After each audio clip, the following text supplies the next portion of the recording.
देखो देखो भाई, समझो, ये चुप हो जाओ, बात ना करो। 1 साल का पूरा करंट अफेयर कवर करने वाले हैं हम। कितने साल का? 2 दिन पूरा लगेगा हम। इंडिया का भी देखेंगे और उत्तराखंड का भी देखने वाले। और इसमें 22-23 तक का भी करंट अफेयर लिया है मैंने, ठीक, और अपना खुद का नोट्स बनाया। समझ में आई बात है? हैंड रिटन नोट्स पूरा का पूरा। अब सोच लो कितनी मेहनत करनी पड़ रही होगी भाई, इनमें बहुत टाइम लगेगा। समझ में आई बात यार? लेकिन वो सिलेक्टेड निकाल लिया। और इसका बेनिफिट हो, सवाल आया तो किस्मत, सही बात है, और नहीं आया तो कॉन्फिडेंस। इस बात को दिमाग में ले जाना। और टेस्ट कुछ भी नहीं, ये हो ना करंट अफेयर कुछ भी नहीं है। करंट अफेयर मैंने 50 बार समझाया है, ये पास्ट का आउटकम हो जो अतीत काल में हमने पढ़ रखा है। मैं लोकसभा पढ़ाने आया, लोकसभा ही नहीं आया जैसी जानकारी, वो लोकसभा करंट अफेयर क्या समझेगा? समझ गए?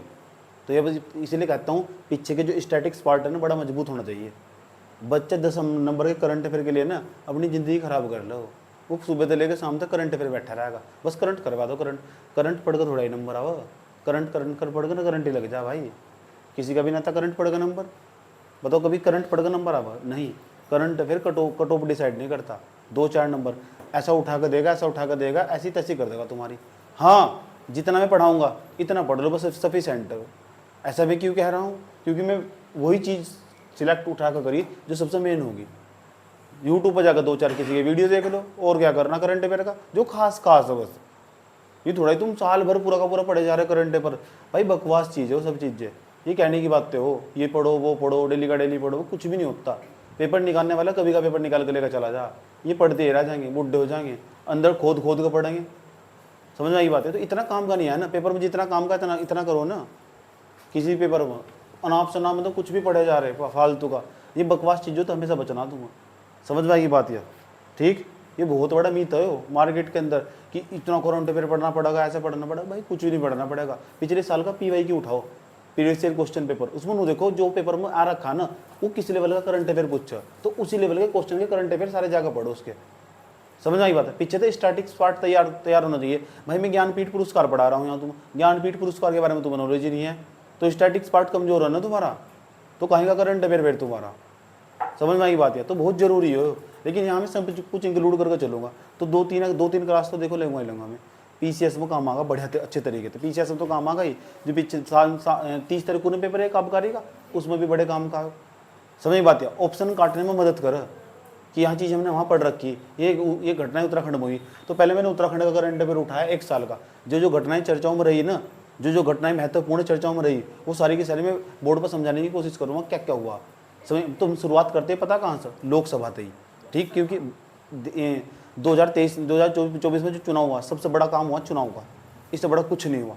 और उसके अंदर कहाँ उत्तराखंड के अंदर क्या क्या हुआ, चुनाव कैसे हुआ, कौन से स्थान पर रहा उत्तराखंड, सही बात है, मत प्रतिशत के मामले में सबसे ज़्यादा वोट कहाँ पड़ी, ये सवाल पूछे जाएंगे वहाँ से, और पूछने की प्रोबेबिलिटी ज़्यादा। समझ में आई बात है? PCS में ही काम करनी है, छोटे मोटे पेपरों में भी काम का जा।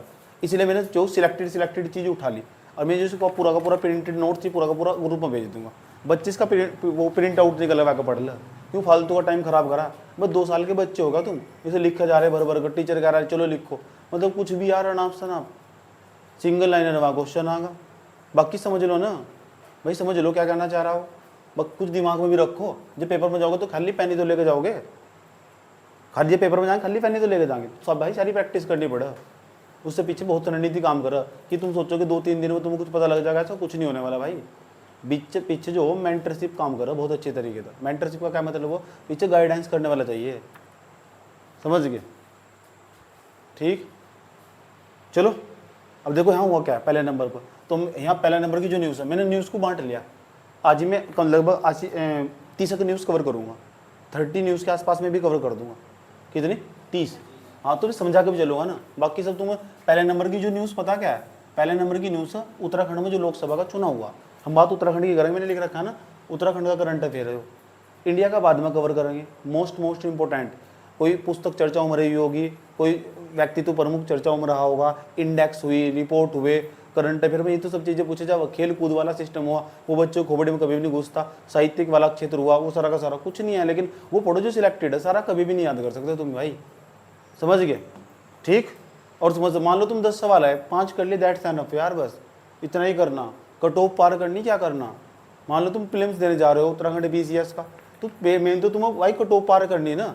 वहाँ तुम्हें इतिहास थोड़ा ही रखना तुम कि 150 नंबर का आना, एक क्वेश्चन 1 मार्क्स का है तो 150 नंबर का, तो 150 नंबर में तो 150 ही लेगा नहीं तुम्हें, कहीं किसी ने बता थोड़ा ही रखा। कट ऑफ पार करो बस, कभी भी नहीं आने का भाई। एक बार 150 क्वेश्चन है, 150 मतलब ये समझ लो 110 कट ऑफ जा रही है, तो 110 नंबर की मेहनत करो, 40 छोड़ भी दो, इतने बड़े क्या था थोड़ा ही है तुम, अभी बस छोड़ दोगे ही तुम, समझ में आएगी बात यार। तो भाई ये सब चीज़ें टेस्ट से डिसाइड करो हम कितने क्वेश्चन कर पा रहे कितने नहीं, कितनी सारा खेल तो टेस्ट का ही है। टेस्ट से पता करो हम कितना हमारी एक्यूरेसी रह रही, कितना हमारा तुक्का सही जा रहा, तुक्का हमारा गेस वर्क कैसे वर्क करेगा, उसके पीछे पूरी प्रॉपर स्ट्रेटेजी काम करेगा।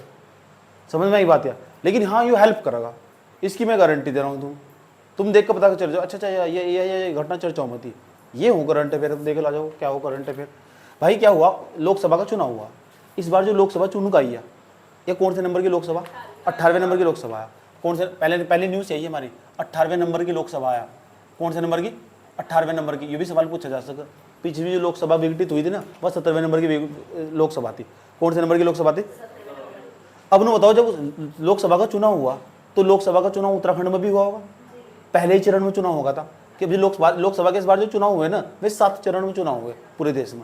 पहले चरण में चुनाव होगा था, 19 अप्रैल को चुनाव होगा था, नहीं होगा था, 19 अप्रैल को तो वोट डालने गए थे तुम।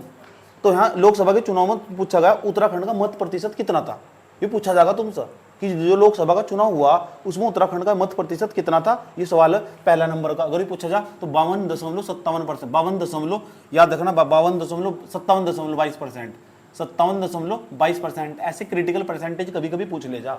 इसलिए मैंने इतना ही लिखा है, वो बकवास चीज़ें मैंने हटा दी, मैंने नोट्स में सब लिखा है, लिखने की कोई जरूरत नहीं है, सही बात सब नोट्स में लिखा हुआ, ठीक, अपने फ़ोन में जाकर सेव कर लेना सर।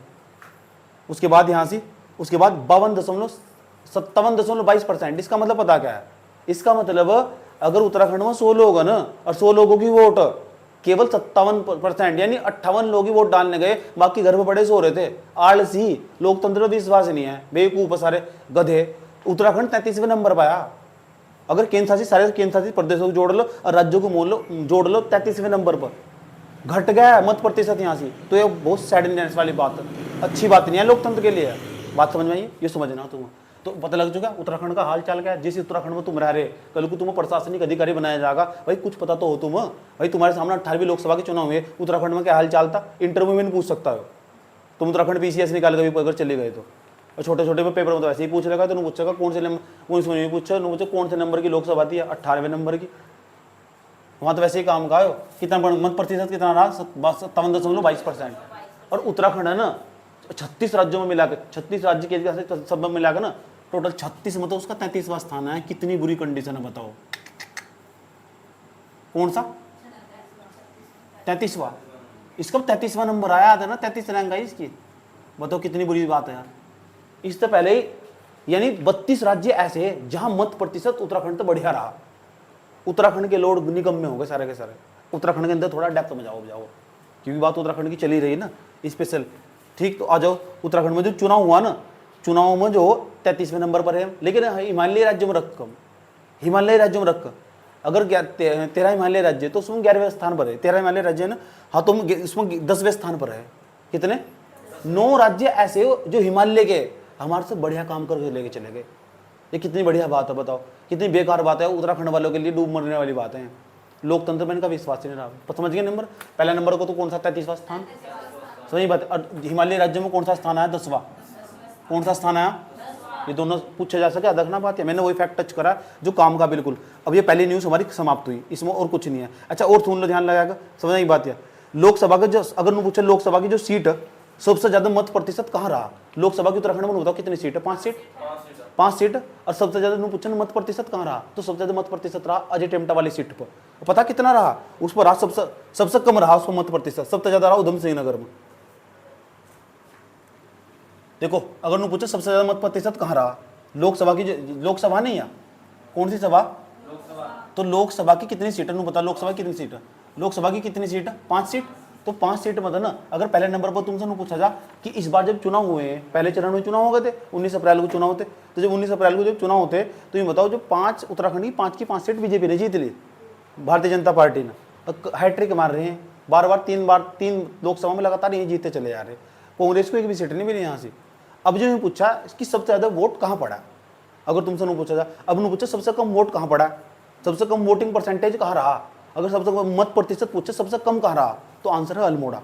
सबसे कम कहाँ रहा, सबसे कम नहीं बताओ, सबसे कम कहाँ रहा, सबसे कम कहाँ रहा, अल्मोड़ा में। और दूसरे नंबर पर सबसे ज्यादा पूछा, सबसे अधिक, अगर सबसे अधिक पूछे तो नोट्स पर सब लिखा हुआ, कुछ नहीं लिखना। उधम सिंह नगर में, कहाँ से, उधम सिंह नगर में रहा। अब सोच लो उधम सिंह नगर के लोग कितने अच्छे, इतनी बात बताओ समझ में नहीं आई, यस और नो, कोई दिक्कत यहाँ तक? एक बात और सुन लो ध्यान से अच्छे तरीके से। सब अगर तुम भारत की बात कर लो कि पूरे भारत के अंदर ना, एक बात बताओ, अगर एक अंदाजा लगाओ, खुद ही सोचो, पूरे भारत के अंदर सबसे ज्यादा मतदान कहाँ हुआ होगा? ये बड़ी इंटरेस्टिंग बात है। कहाँ के लोगों ने लोकतंत्र में बढ़ चढ़ कर हिस्सा लिया होगा? अंदाजा लगा दो, आज तुम जाओ। यूपी के लोगों ने इतने जागरूक हैं यूपी के लोग कि बढ़ चढ़ के लोकतंत्र में हिस्सा ले लगे हैं, वोट डालने चले जाएंगे हैं। अच्छा ना बताओ, मत का जो बात करिएगा कि भारतीय संविधान ने कौन से अनुच्छेद में कर रखी, वयस्क मताधिकार की बात 326, सोच लो। अरे भारतीय वयस्क मताधिकार की बात किस में कर रखी? इतना बड़ा वोटिंग राइट नहीं तुम्हें पता? भारतीय संविधान पढ़ ले तुम्हें, 326। सबसे ज्यादा हैरानी होगी तुम्हें, ये इंटरेस्टिंग सवाल पूछा जाना चाहिए। सबसे ज्यादा वोटिंग परसेंटेज जो रहा ना पूरे भारत के अंदर, अब भारत की बात कर रहे, लक्षद्वीप के अंदर रहा। और लक्षद्वीप देख लो कहां पड़ जाएगा, बड़ी इंटरेस्टिंग। पता कितना रहा? 84.16%। यानी अगर वहां 100 बंदे ना, 100 में तो 84 या 85 बंदे ऐसे थे जो वोट डालने गए थे, बाकी 15 ही सो रहे थे घर में पड़ गए। और हरिद्वार वाले, उत्तराखंड वाले डूब मरो डूब। 33वें स्थान पर आए तुम, 33वें स्थान पर। और सबसे कम पता कहां रहा पूरे भारत में, पूरे राज्य सबसे कम, सब अंदाजा लगाओ सबसे कम कहां वोटिंग परसेंटेज, सबसे ज्यादा अड़कसी कहां के लोगों को, कौन से राज्य के पूछा जाएगा, सबसे कम मत प्रतिशत कहां रहा? अच्छा भारत में पूछा जाए, दूसरे नंबर भारत में पूछा जाए, भारत में सबसे अधिक मत प्रतिशत, अधिक मत प्रतिशत, मत प्रतिशत। अब बताओ मत प्रतिशत कहां रहा? लक्षद्वीप में, लक्षद्वीप। और सबसे कम पूरे भारत में सबसे कम मत प्रतिशत बताओ कहां रहा? अंदाजा लगाओ। बिहार। वेरी गुड, सारा के सारे पढ़ वही बस रहे, सही बात है। बिहार के अंदर सबसे कम रहा, सबसे कम पता कितना रहा? 56.19%। 56.19%। ये नहीं पूछने का, घबराने की जरूरत नहीं है, लेकिन इतना तो नाम याद रख सको कि बिहार रहा, वही यही याद रखना। लेकिन नोट्स मैंने सब लिखवा रखा, डाटा हो कितना परसेंटेज कितना रहा। जिसका ज्यादा दर्द हो ना परसेंटेज याद कर लियो, उसका नंबर नहीं आता कभी, जो परसेंटेज बैठ के याद कर रहा है। समझने की बात है, जो परसेंटेज बैठ कर रटेगा ना उसका नंबर नहीं आता बिल्कुल भी, उसका तो हाल ही बुरा मत है बिल्कुल भी। एक तो जो बैठ के हिस्ट्री के सन याद करेगा ना, वो तो गए बर्बाद, उसकी तो जिंदगी तबाह हो ली। मतलब यार तुम ना, अगर मैं लिख के दे रहा हूँ गारंटी के साथ, अगर तुम पेपर खोल कर देख रहे हो ना कोई भी उठाकर, उसके अंदर 2 सन मिलेंगे तुम्हें, और 2 सन के चक्कर में उन्हें जिंदगी खराब कर ली उसने। पेपर मैं मेन चीज क्या है, मेन चीज क्या, पेपर निकालना ना यार, टू द पॉइंट बात करो ना, पेपर निकालना। और पेपर में 2 सन दिखा देंगे हिस्ट्री के, और इन्होंने सन रट रट कर, पहला राजा हो, दूसरा हो, तीसरा हो, चौथा हो और छठा हो, बस। भाई मैं पढ़ूंगा ही नहीं उसे, अब पढ़ना भी नहीं चाहिए। मतलब उसमें था ना, मैं पता क्या करूंगा, अगर मुझे उत्तराखंड की हिस्ट्री पूरी करनी होगी, मैं यूट्यूब पर जाऊंगा और किसी बंदे के ना 100 ट्रिक्स देख कर भाग जाऊंगा, और उसका 2-3 पेज का नोट्स बनाकर उसी बार रट्टा मार हो जाऊंगा। समझ में आएगी बात? या वो बेसिक फैक्ट। और वही एक बात बताऊं तुम्हें, जो बच्चा पेपर देने जाएगा ना, कितना भी पढ़ा लिखा उसके भी वही याद रहेगा, बार बार बोल लगा। अगर उसका मान लो किसी का उत्तराखंड मजबूत है ना, तो भाई उसका जीएस बहुत कमजोर है, ये बात मान लो तुम अच्छी तरह, समझ गए? चलो नेक्स्ट, सबसे ज्यादा पता लग गया मत प्रतिशत कौन सा कहां रहा, और सबसे कम बिहार। पधारो मारो बिहार। और इंपॉर्टेंट बात सुन लो, ध्यान लगाकर। अच्छा एक बात और सुन लो, 5 की 5 सीट किने जीती? मैंने सब लिखवा रखा, 5 की 5 सीट। और जो बीजेपी में जीती 5 की 5 सीट, ऐसी कौन सी सीट है जहां सबसे ज्यादा वोट पड़ा? हरिद्वार की लोकसभा सीट होगी, त्रिवेंद्र, मतलब वहां के लोग सबसे ज्यादा वोट डालने गए। मत प्रतिशत कब रहना लग बात है, उस सीट पर सबसे ज्यादा लोग वोट डालने गए, कौन हो? है पौड़ी नहीं, अल्मोड़ा। हाँ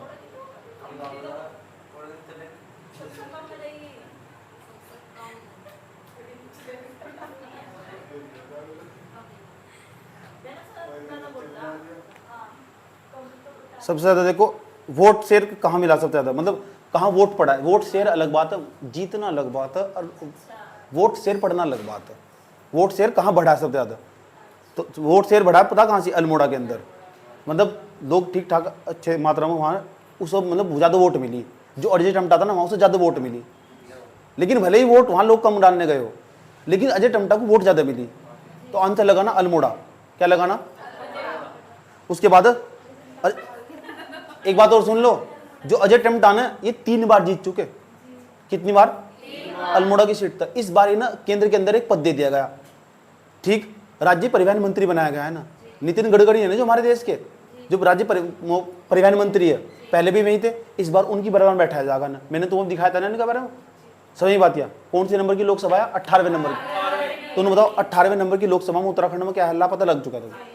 एक भी महिला जीतती इसमें। तो एक बात और याद कर लियो, पहले उन्हें बताओ सबसे ज्यादा वोटिंग परसेंटेज कहाँ रहा? सबसे ज्यादा वोटिंग परसेंटेज कहाँ रहा? उत्तराखंड में, उधम सिंह नगर में। जिले की बात पूछे जा तो, ठीक है, जिले की बात पूछे जा तो। अगर नु पूछा जाए सबसे कम कहाँ रहा, अगर तुमसे नु पूछा जा कि बताओ सबसे ज्यादा वोट शेयर किसका रहा, और सब वोट शेयर अलग बात है, मैंने पहले कह रहा हूं, मंदा जो वहां खड़ा था उस सीट पर उसे सबसे ज्यादा वोट मिले। इतने वोट उत्तराखंड में किसी को नहीं मिले जितने अजय टमटा को मिले। ये कहना चाह रहा हूं मैं तुम्हें, समझ नहीं बात या?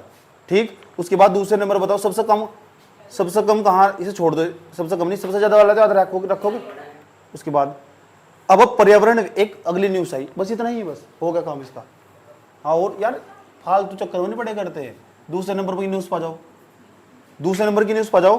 पर्यावरणविद, एक पर्यावरणविद, एक उनका नाम बताने जा रहा हूं तुम्हें। ये पर्यावरण के बारे में बहुत पर्यावरण चिंतक विचार है।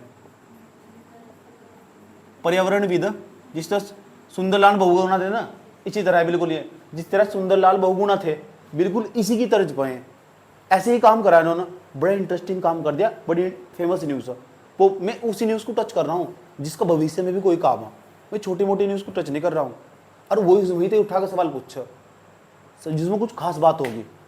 सही बात है, नहीं हर क्वेश्चन को पेपर में पूछने के पीछे राज छिपा हुआ।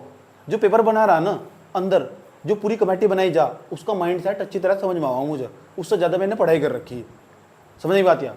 ठीक, तो मुझे अच्छी तरह समझ में आवा क्या करता होगा। सारे पेपर पढ़ूँ बैठ कर मैं, समझ में आया बात क्या? तो समझ लो, पर्यावरणविद, पर्यावरणविद इनका नाम है धरगुप्ता। क्या नाम है? धरगुप्ता। और एक का नाम है विजय धमसना। विजय धमसना, एक तो धरगुप्ता हो गए, एक हो गए विजय धमसना। विजय धमसना, धसमाना, सॉरी। इन्होंने पता क्या करा, बड़ा इंटरेस्टिंग काम करा इन्होंने। भारत का पहला जीव मंडल स्थापित कर दिया इन्होंने। राजा जीव मंडल जीवों का रहने का स्थान राजाजी नेशनल पार्क के अंदर। बड़ी इंटरेस्टिंग बात है। नो पूछेगा जीव मंडल से संबंधित जो पर्यावरणविद है दोनों व्यक्तियों का क्या नाम है? एक का नाम है धरगुप्ता और दूसरे नाम है विजय धसमाना। क्या करा इन्होंने? राजाजी नेशनल पार्क के अंदर भारत का पहला उत्तराखंड के अंदर, इंटरेस्टिंग नहीं होगा, भारत का पहला जीव मंडल यानी जीवों का रहने का स्थान, जीव मंडल स्थापित किया। याद रहेगी बात या? क्या नाम है बताओ? धरगुप्ता। और दूसरा नाम क्या है? विजय धसमाना। सबसे ज्यादा वोटिंग परसेंटेज कहां का रहा? सबसे उधम सिंह नगर का वोटिंग परसेंटेज, मत प्रतिशत, पूरे भारत में सबसे ज्यादा मत प्रतिशत कहां का रहा? लक्षद्वीप का। सबसे कम कहां का रहा? बिहार का। उत्तराखंड के अंदर सबसे ज्यादा वोट जो पड़ा कौन सी सीट पे पड़ा, और सबसे कम किसको पड़ा वो पूछना नहीं और याद भी नहीं करना। Don't waste your time. इतनी बात बताओ, समझ में ही नहीं आई? अच्छा, जो इसके अंदर ना जीव मंडल बनाया जा रहा है राजाजी नेशनल पार्क के अंदर, कहाँ बनाया जा रहा है? राजाजी नेशनल पार्क के अंदर। तो राजाजी नेशनल पार्क के अंदर ये जीव मंडल क्षेत्र बनाया जा रहा है। इसका नाम पूछा जा सके, और ये 2 व्यक्ति इससे जुड़े हुए। नु पूछेगा तुमसे जो भारत का पहला जीवमंडल आरक्षित क्षेत्र कहाँ बनाया जा रहा है, राजाजी नेशनल पार्क के अंदर बनाया जा रहा है। उस तक 2 पर्यावरणविद संबंधित है, इनका बहुत बड़ा योगदान है। कभी टाइम लगे तो पढ़ो इनके बारे में, मैं पढ़ाता इनके बारे में, जितना तुम्हें पढ़ेगा जितना तुम तो पूछेगा ना, मैं इतना ही बता रहा हूँ। दोनों का नाम पूछेगा इनका, सही बात या एक का नाम है धरगुप्ता, विजय दशमना, और जो भारत का पहला जीवमंडल वो कहाँ बना है, राजाजी नेशनल पार्क में, उसका नाम पूछेगा। और उसका नाम मैंने अपने नोट्स में लिख रखा है, मैं तुम्हारे याद करवाता हूँ। उसका नाम है राजाजी घाटी बायोस्फीयर रिजर्व, राजाजी घाटी बायोस्फीयर रिजर्व। 2 व्यक्तियों के नाम बताओ जिनसे जुड़े हुए, याद रही बात है। यहां तक मेरी 2 न्यूज समाप्त हो जा, यहां तक मेरी 2 सुन लो, यहां तक मेरी 2 न्यूज समाप्त हो जा, ठीक। एक व्यक्ति का नाम आया हमारे पास उत्तराखंड में, उसका नाम 3 नंबर की न्यूज आई मेरी, 3 नंबर की न्यूज है मेरी। मैं एक व्यक्ति का नाम पंडित भैरव दत्त, सुन लो, एक पुरस्कार नाम पंडित भैरव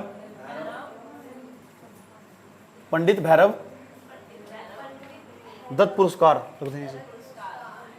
पंडित भैरव दत्त पुरस्कार, एक पुरस्कार है पंडित भैरव दत्त पुरस्कार। नु पूछेगा किसे मिला और मिला क्यों, ठीक। यहां ना सुन लो ध्यान लगा के अच्छे तरीके से। एक बहुत बड़े अच्छे पत्रकार रहे, 47 साल तक इन्होंने पत्रकारिता करी, 47 साल तक इन्होंने पत्रकारिता करी और इन्हें पुरस्कार मिला है, इसका नाम है पंडित भैरव दत्त पुरस्कार।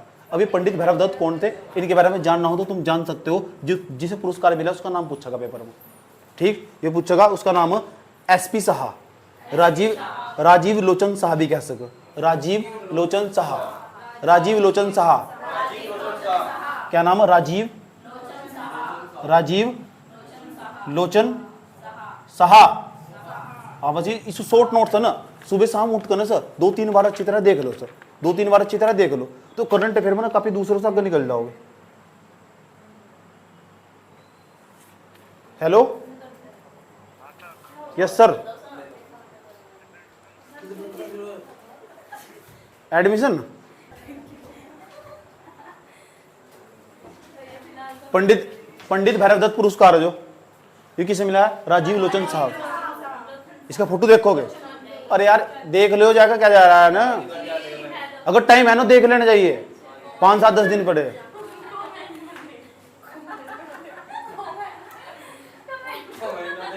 लेकिन मैं इसके बारे में जानना चाहता हूं, तुम पंडित भैरव दत्त पुरस्कार हो, ये कब से दिया जा रहा है, ये तुम्हारा होमवर्क है, मुझे बताना है कमेंट के अंदर, समझ गए। ये पंडित भैरव दत्त पुरस्कार कौन दे रहा, कब से दे रहा है सर, ठीक, कौन दे रहा है, कब से दे रहा है, ये तुम्हारा काम है। लेकिन मेरे लिए इंपॉर्टेंट है जो मैंने तुम्हें बता दिया है, इसके बारे में तुम्हें पढ़ना चाहिए। पंडित भैरव दत्त पुरस्कार कौन सा है, समझ गए, कौन व्यक्ति जिसके नाम पर पुरस्कार का नाम रख दिया गया। कल को मैं मर जाऊंगा, मेरे नाम पर पुरस्कार का नाम रख देंगे क्योंकि मैं फेमस व्यक्ति हूँ। अगर उसके बाद आगे चलो, कितनी न्यूज होगी, 3, चौथे नंबर की न्यूज, कौन से नंबर की, इसका नाम है सोनाली खत्री, मदर टेरेसा सद्भावना पुरस्कार मिला है सर। क्या नाम है, सोनाली खत्री, सोनाली, हाँ मतलब नोट्स नहीं बनाना, बिल्कुल याद करने इनका नाम, किसे कौन सा पुरस्कार मिला, सोनाली खत्री। कौन सा पुरस्कार मिला है सर, मदर टेरेसा सद्भावना पुरस्कार। कौन सा पुरस्कार मिला है, ये नहीं पूछता, ये नहीं पूछा। ये मदर टेरेसा सद्भावना जो पुरस्कार है, ये कौन से फाउंडेशन के द्वारा दिया जा, केरल फाउंडेशन, केरल की संस्था केरल फाउंडेशन के द्वारा दिया जा। कौन सा पुरस्कार मिला है, सोनाली खत्री। पता कहाँ किया, उत्तराखंड के अंदर। इसका फोटो देखना, अब भेजना मुझे, अगर कौन है, सही बात है, बस 2 सेकंड लगा सर्च करने में, देख लो ना कौन है,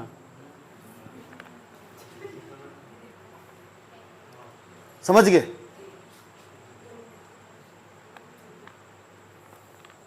तो सोनाली खत्री को क्या मिला, मदर टेरेसा सद्भावना पुरस्कार, मदर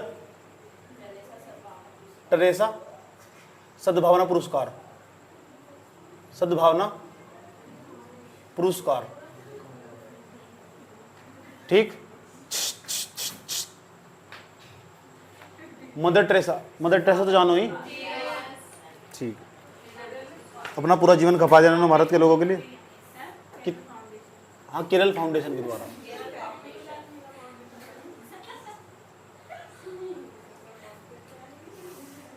केरल फाउंडेशन के द्वारा। 5वें नंबर की न्यूज, एक और देख लो, मतलब उत्तराखंड की न्यूज चल रही सारी है, उत्तराखंड का करंट अफेयर है अभी, भारत का नहीं है। एक हिमालय प्रहरी सम्मान, हिमालय हिमालयी प्रहरी सम्मान। अच्छा, ये किसे मिला है ये समझ लो, 3 व्यक्ति को मिला है और तीनों तीनों डिलीट हो ली धरती पर। हिमालय प्रहरी सम्मान 2024, और इस सम्मान की शुरुआत हुई थी, इस पुरस्कार की शुरुआत हुई थी 2022 में।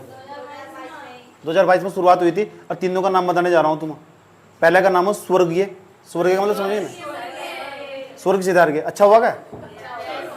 नाम है कुंवर परसून, कुंवर परसून, नोट्स में लिखा कुंवर परसून। क्यों दिया पता है नहीं? इन्होंने जब लिखा ना हिमालय के बारे में, बहुत अच्छा वर्णन करा। पत्रकार थे, बेबाक पत्रिका करते थे। कैसी पत्रिका? जबरदस्त अंदाज में पत्रिका करते थे। एक का नाम मंगसिरी देवी, एक का नाम अभी बताया मैंने तुम्हें, परसून, कुंवर परसून, कुंवर परसून। और दूसरे का नाम मैंने तुम्हें बताया था अभी, एक मंगसिरी, मंगसिरी। और तीसरे का नाम बताया था मैंने तुम्हें। ऐसे ऐसे क्यों दिया गया ये भी समझ लो। 2 व्यक्ति को मिला ना, ऐसा ऐसे क्यों दिया गया ये भी समझ लो।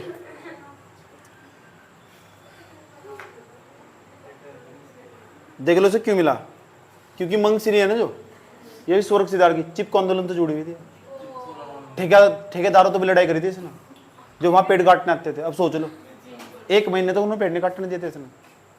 मंगसिरी का नाम बता रहा हूँ तुम्हें, मंगसिरी पुरस्कार मिला है स्वर्ग सिधार की। नाम क्या है? हिमालयी प्रहरी सम्मान 2024, हिमालयी प्रहरी सम्मान 2024।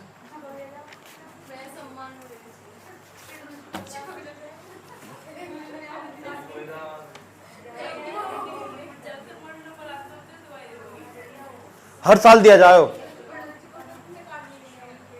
सुन लो, ये सम्मान हर साल दिया जा। पता कौन वांटे सर? सुंदरलाल जो बहुगुणा ना, उसकी पत्नी, उसकी पुण्यतिथि पर दिया जाओ। मरना पड़ेगा, मर जा जाकर।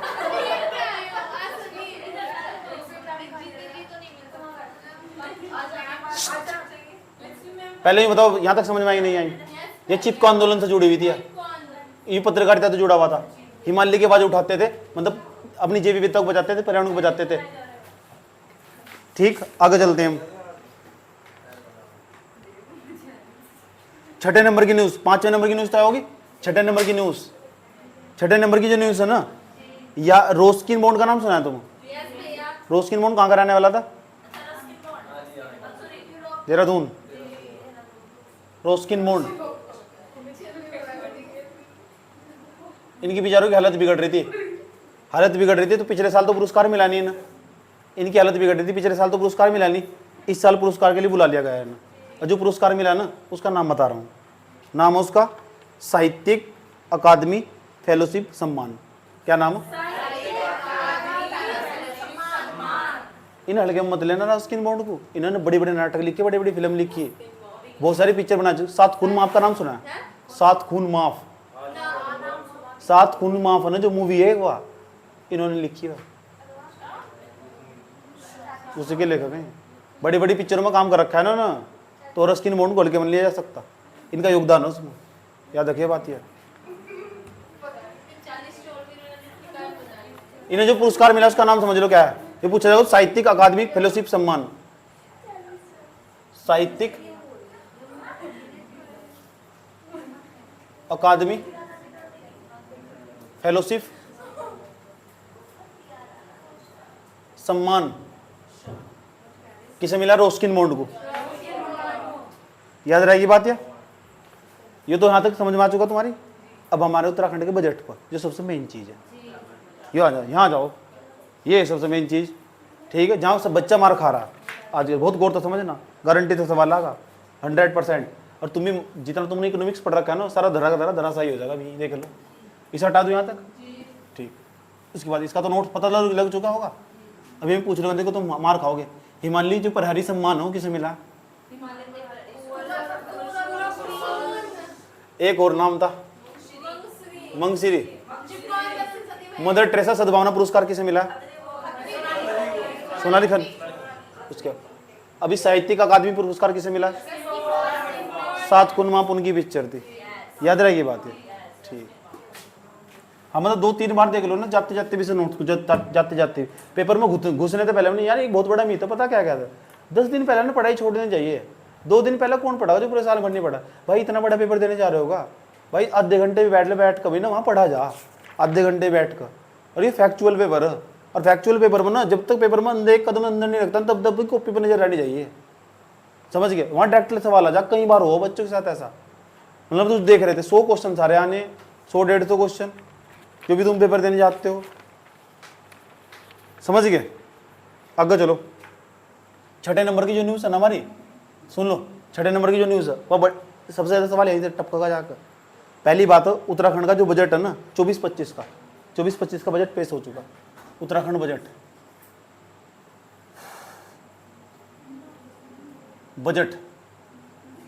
2024-25। अच्छा बजट क्या हो, पता क्या हो बजट? बजट तो पता ही होगा क्या हो? बजट के लिए भारतीय संविधान में बजट कहीं भी नहीं लिखा हुआ। बजट के लिए जो शब्द का यूज कर रखा है उसका नाम है वार्षिक वित्तीय विवरण। ठीक है, तो वार्षिक वित्तीय विवरण शब्द का यूज कर रखा है भारतीय संविधान के कौन से अनुच्छेद में? 200 बताओ, अनुच्छेद 112 के अंदर। बजट शब्द का अगर जिक्र पूछा ना, बजट शब्द का जिक्र भारतीय संविधान में कहाँ कर रखा है, तो आप बताओगे कि अनुच्छेद 112 के अंदर कर रखा है, आर्टिकल 112, समझ गए? अरे बजट शब्द कहीं भी नहीं लिखा हुआ, उसके लिए एक शब्द का यूज कर रखा है, उसका नाम है वार्षिक वित्तीय विवरण। वार्षिक वित्तीय विवरण, वित्तीय विवरण, याद रहेगी बात या? ठीक, कोई दिक्कत यहाँ तक? चलो, अब जो भारत उत्तराखंड का बजट है ना जो पेश करा इस बार, सुन लो, बाद में मजाक कर ले कर जाएगा। जो कुल बजट है ना यहाँ का जो कुल बजट है, देख तो ले, पता तो कर लो, देखो कुल बजट कितने का उत्तराखंड का, ये तो पता लगा दूंगा। अच्छा नहीं बताओ पहले भारत का बजट कितने का 2024-25 का बजट पेश हुआ था? 45 लाख करोड़ रुपए, लगभग 45 लाख करोड़ रुपए, 45.03 लाख करोड़ रुपए का, समझ बात है? तो उसके बाद जो उत्तराखंड का बजट है ना, सुन लो, जो उत्तराखंड का कुल बजट है वो 89,000 करोड़ रुपए का भाई, 89,000 करोड़ के का मतलब हजार, ठीक, 89,000 करोड़ रुपए का। ये सवाल पूछा जा सकता, ये भी नहीं पूछता पिछले साल जो बजट रहा होगा, पिछले साल की जो बजट की अपेक्षा इस बार बजट का मतलब उत्तराखंड के लोगों पर हम आने वाले साल में, एक साल में इतना पैसा खर्च करने वाली उत्तराखंड की सरकार उत्तराखंड के लोगों पर इतना पैसा बर्बाद करने वाली। अब कहाँ कहाँ करेगी? अलग अलग सेक्टर में, अलग अलग जगह, कर्मचारियों की पेंशन ही बांटेगी, एक साल में इतना पैसा खर्च होगा, नई योजना भी चलागी, सड़क भी बनागी, पुल भी बनागी, समझ बात? यही तो हो बजट में, यही तो बजट हो। एक साल में कहाँ कितना पैसा खर्च करना। और इकोनॉमिक सर्वे क्या हो? आर्थिक सर्वेक्षण, पिछले साल क्या करा था, इस साल आगे क्या करने कुछ प्लान है, पिछले एक साल में करा क्या, उस हम इकोनॉमिक सर्वे क्या हम आर्थिक सर्वेक्षण उसी तो बोल रहा हूँ, समझ बात है? इस तरह बजट जो उत्तराखंड है ना, इसका आर्थिक सर्वेक्षण हो, उसमें बहुत सारे आंकड़े हो कि पिछले साल हमने कहाँ क्या क्या करा, अब आगे क्या क्या करने वाले हम, क्या क्या हमारा प्लान है, समझ नहीं बात है? तो इकोनॉमिक सर्वे में तो डाटा निकाल के लेगा वो, तो 89,000 करोड़ रुपए का कुल बजट है इनका उत्तराखंड वालों का, 89,000 करोड़ का। भारत का कितना बजट? 45 लाख करोड़ रुपए का, 45 लाख करोड़ रुपए का, ठीक। अब जो बजट है ना उसे हम 2 भागों में बांट लेंगे भाई। अच्छा मैं बताऊं तुम, ये बजट है ना पिछले साल की अपेक्षा 15% बढ़ गया, ये बड़ी अच्छी बात है। यानी पिछला अगर पिछली बार हम 100 रुपये खर्च कर रहे थे, इस बार भारत उत्तराखंड के लोगों पे 115 रुपये खर्च कर रहे हैं, ये बड़ी अच्छी बात है। यानी ज़्यादा पैसे खर्च कर रहे हैं तो कितने परसेंट बजट बढ़ा? 15%। ये फैक्ट कभी नहीं पूछने का और रटना भी नहीं, लेकिन मोटी मोटी समझ के लिए ये पूछ लो। लेकिन बजट शब्द का जो जिक्र है कौन से अनुच्छेद में? इनमें से कोई नहीं, ऑप्शन होगा इनमें से कोई, चुपचाप लगा के चलिए। बजट शब्द का उल्लेख भारतीय संविधान में किसी अनुच्छेद बनी है, वहाँ लिखा है वार्षिक वित्तीय विवरण, समझ गए? यही गलत जा फिर वहाँ। अच्छा ना बताओ, उत्तराखंड के वित्त मंत्री इस टाइम कौन हो? उत्तराखंड के वित्त मंत्री, वारी वाह दुनिया, वित्त मंत्री ने बता दूंगा उत्तराखंड के, यार उत्तराखंड के तुम रहने वाले और उत्तराखंड के वित्त मंत्री का नाम नहीं बता दूंगा, मतलब बड़ा तो डूब के मरने वाली बात है तुम्हें। क्या नाम है बताओ, फिर मैं क्या पढ़ाऊँ? प्रेमचंद अग्रवाल। कौन? इन्होंने विधानसभा में बजट पेश करा, प्रेमचंद अग्रवाल। प्रेम अग्रवाल। अच्छा ना बताओ, जो वित्त मंत्री होंगे ये बजट खुद पेश करते होंगे या इनकी शायद शासन सचिव होगा वो मदद करता होगा? इनकी शायद सचिव नहीं होगा क्या? अकेले थोड़ा बजट पेश कर देंगे? हम जाने कितने पढ़े लिखे हुए हैं, ये बना देंगे बजट ही। उनके लिए IAS अधिकारी काम कर रहे सब। तो वित्त मंत्री पता लग चुका। वित्त मंत्री कौन है? प्रेमचंद अग्रवाल है। इन्होंने 89,000 करोड़ रुपए का बजट पेश करा। पिछले साल की अपेक्षा बजट 15% बढ़ गया, ये बड़ी अच्छी बात है। और बजट शब्द का उल्लेख भारतीय संविधान में कहीं भी नहीं है, वहाँ वार्षिक वित्तीय विवरण लिख रखा है। और 2024-25 का बजट है। अभी इकोनॉमिक सर्वे नहीं पढ़ा रहे उत्तराखंड का? नहीं, वो आगे समझाएंगे उसके अंदर, तो वो भी खास डाटा में निकाल के लेगा आपके लिए, डोंट वरी। ठीक वही चीज टच करो, मतलब जो पेपर में आगा। अनाप शनाप चीजों को यार हटा दो, कूड़ा कचरा। जिस दिन तुम ना कि इतनी मोटी बुक को देख कर और सब 2 घंटे में समाप्त कर दोगे, उस दिन समझाओ तुमने पढ़ाई कर ली। समझ गए? यही सीखना पड़े, यही तो सीखा जा टीचर में, यही तो। और तो यूँ थोड़ा ही है भाई, चलो ये कॉपी भरवा दी, चलो भाई आगे घर जाकर पढ़ लियो। टीचर पढ़ा दे, सब पढ़ा रहे, सब वही सिलेबस पढ़ा रहे। दिक्कत पता क्या है? उसे शॉर्ट से नहीं करना बताता, उसके बाद क्या करना। समझ नहीं बात? या मतलब जब तुम पेपर देने जा रहे थे ना यार, मैं तुम्हें लास्ट तक भी क्वेश्चन लिखवा रहा था। मैंने कहा इसे पढ़ लो, इसे पढ़ लो, बस इसे पढ़ लो, इसे पढ़ लो। सब इसकी बहुत जरूरत हो। इसी चीज को तो मेंटरशिप बोल लो भैया। ठीक है चलो, अब देखो पता लग चुका। अच्छा बताओ, जब हम पैसा खर्च करो तो जितना भी बजट का पैसा हो केंद्र सरकार के पास, केंद्र सरकार भी बजट बनावा अपना, तुम भी अपना बजट बनाते होंगे, क्योंकि तुम्हारे पास जितना पैसा होगा एक साल में यहाँ खर्च करने वाले। मुझे नहीं लगता तेरे में तो कोई ऐसा बजट बनाता होगा, लेकिन 1 महीने का तो बनाते होंगे। एक महीने में इतना पैसा तुम्हारे पास आएगा, ये जो बजट है तुम यहाँ पे इतना पैसा खर्च करोगे। कोई बात नहीं, समझ लो 1 महीने का भी आ जाएगा। तो जो बजट है ना, सुन लो, बजट है जो बजट है ना, इसमें जितने पैसे खर्च होना है, ये 89,000 करोड़ रुपए है, ये खर्च होना, इसे मैं 2 भागों में बांट लेता हूँ। जितने पैसे खर्च होना ना, कहाँ कहाँ खर्च करना। एक तो हो राजस्व व्यय, एक हो पूंजीगत व्यय। राजस्व व्यय रेनोव एक्सपेंडिचर, रेनोव उसे तो बोल लेंगे राजस्व व्यय। एक हो कैपिटल एक्सपेंडिचर, इसे पता क्या बोलते हैं? पूंजीगत व्यय। तो ये पूछा जाएगा तुमसे, उत्तराखंड की सरकार का पूंजीगत व्यय ज्यादा कि राजस्व व्यय ज्यादा? और जब तक तुम्हें पूंजीगत व्यय और राजस्व व्यय नहीं पता लगने का, फिर क्या पता लगेगा? तुम वहां सिर पे गुंज जाएगा तुम्हारे। और राजस्व व्यय पता क्या हो? मैं इकोनॉमिक्स में इतना अच्छा पढ़ा रखा है, इससे बढ़िया कोई क्लास नहीं है मार्केट में। सब मैंने बहुत सारे बच्चों को सेंड कर दिया इकोनॉमिक्स की क्लास, जिंदगी सुधर जाएगी। वह इकोनॉमिक्स की क्लास में मैंने समझाया, तुम्हें क्या समझाया? मैंने कहा राजस्व व्यय वो हो जो ना बार बार करें हम। सही बात? या जो हम बार बार करेंगे उसे बोलेंगे राजस्व व्यय, और जो पूंजीगत व्यय होगा वो होगा एक बार। इस आसान भाषा में समझो।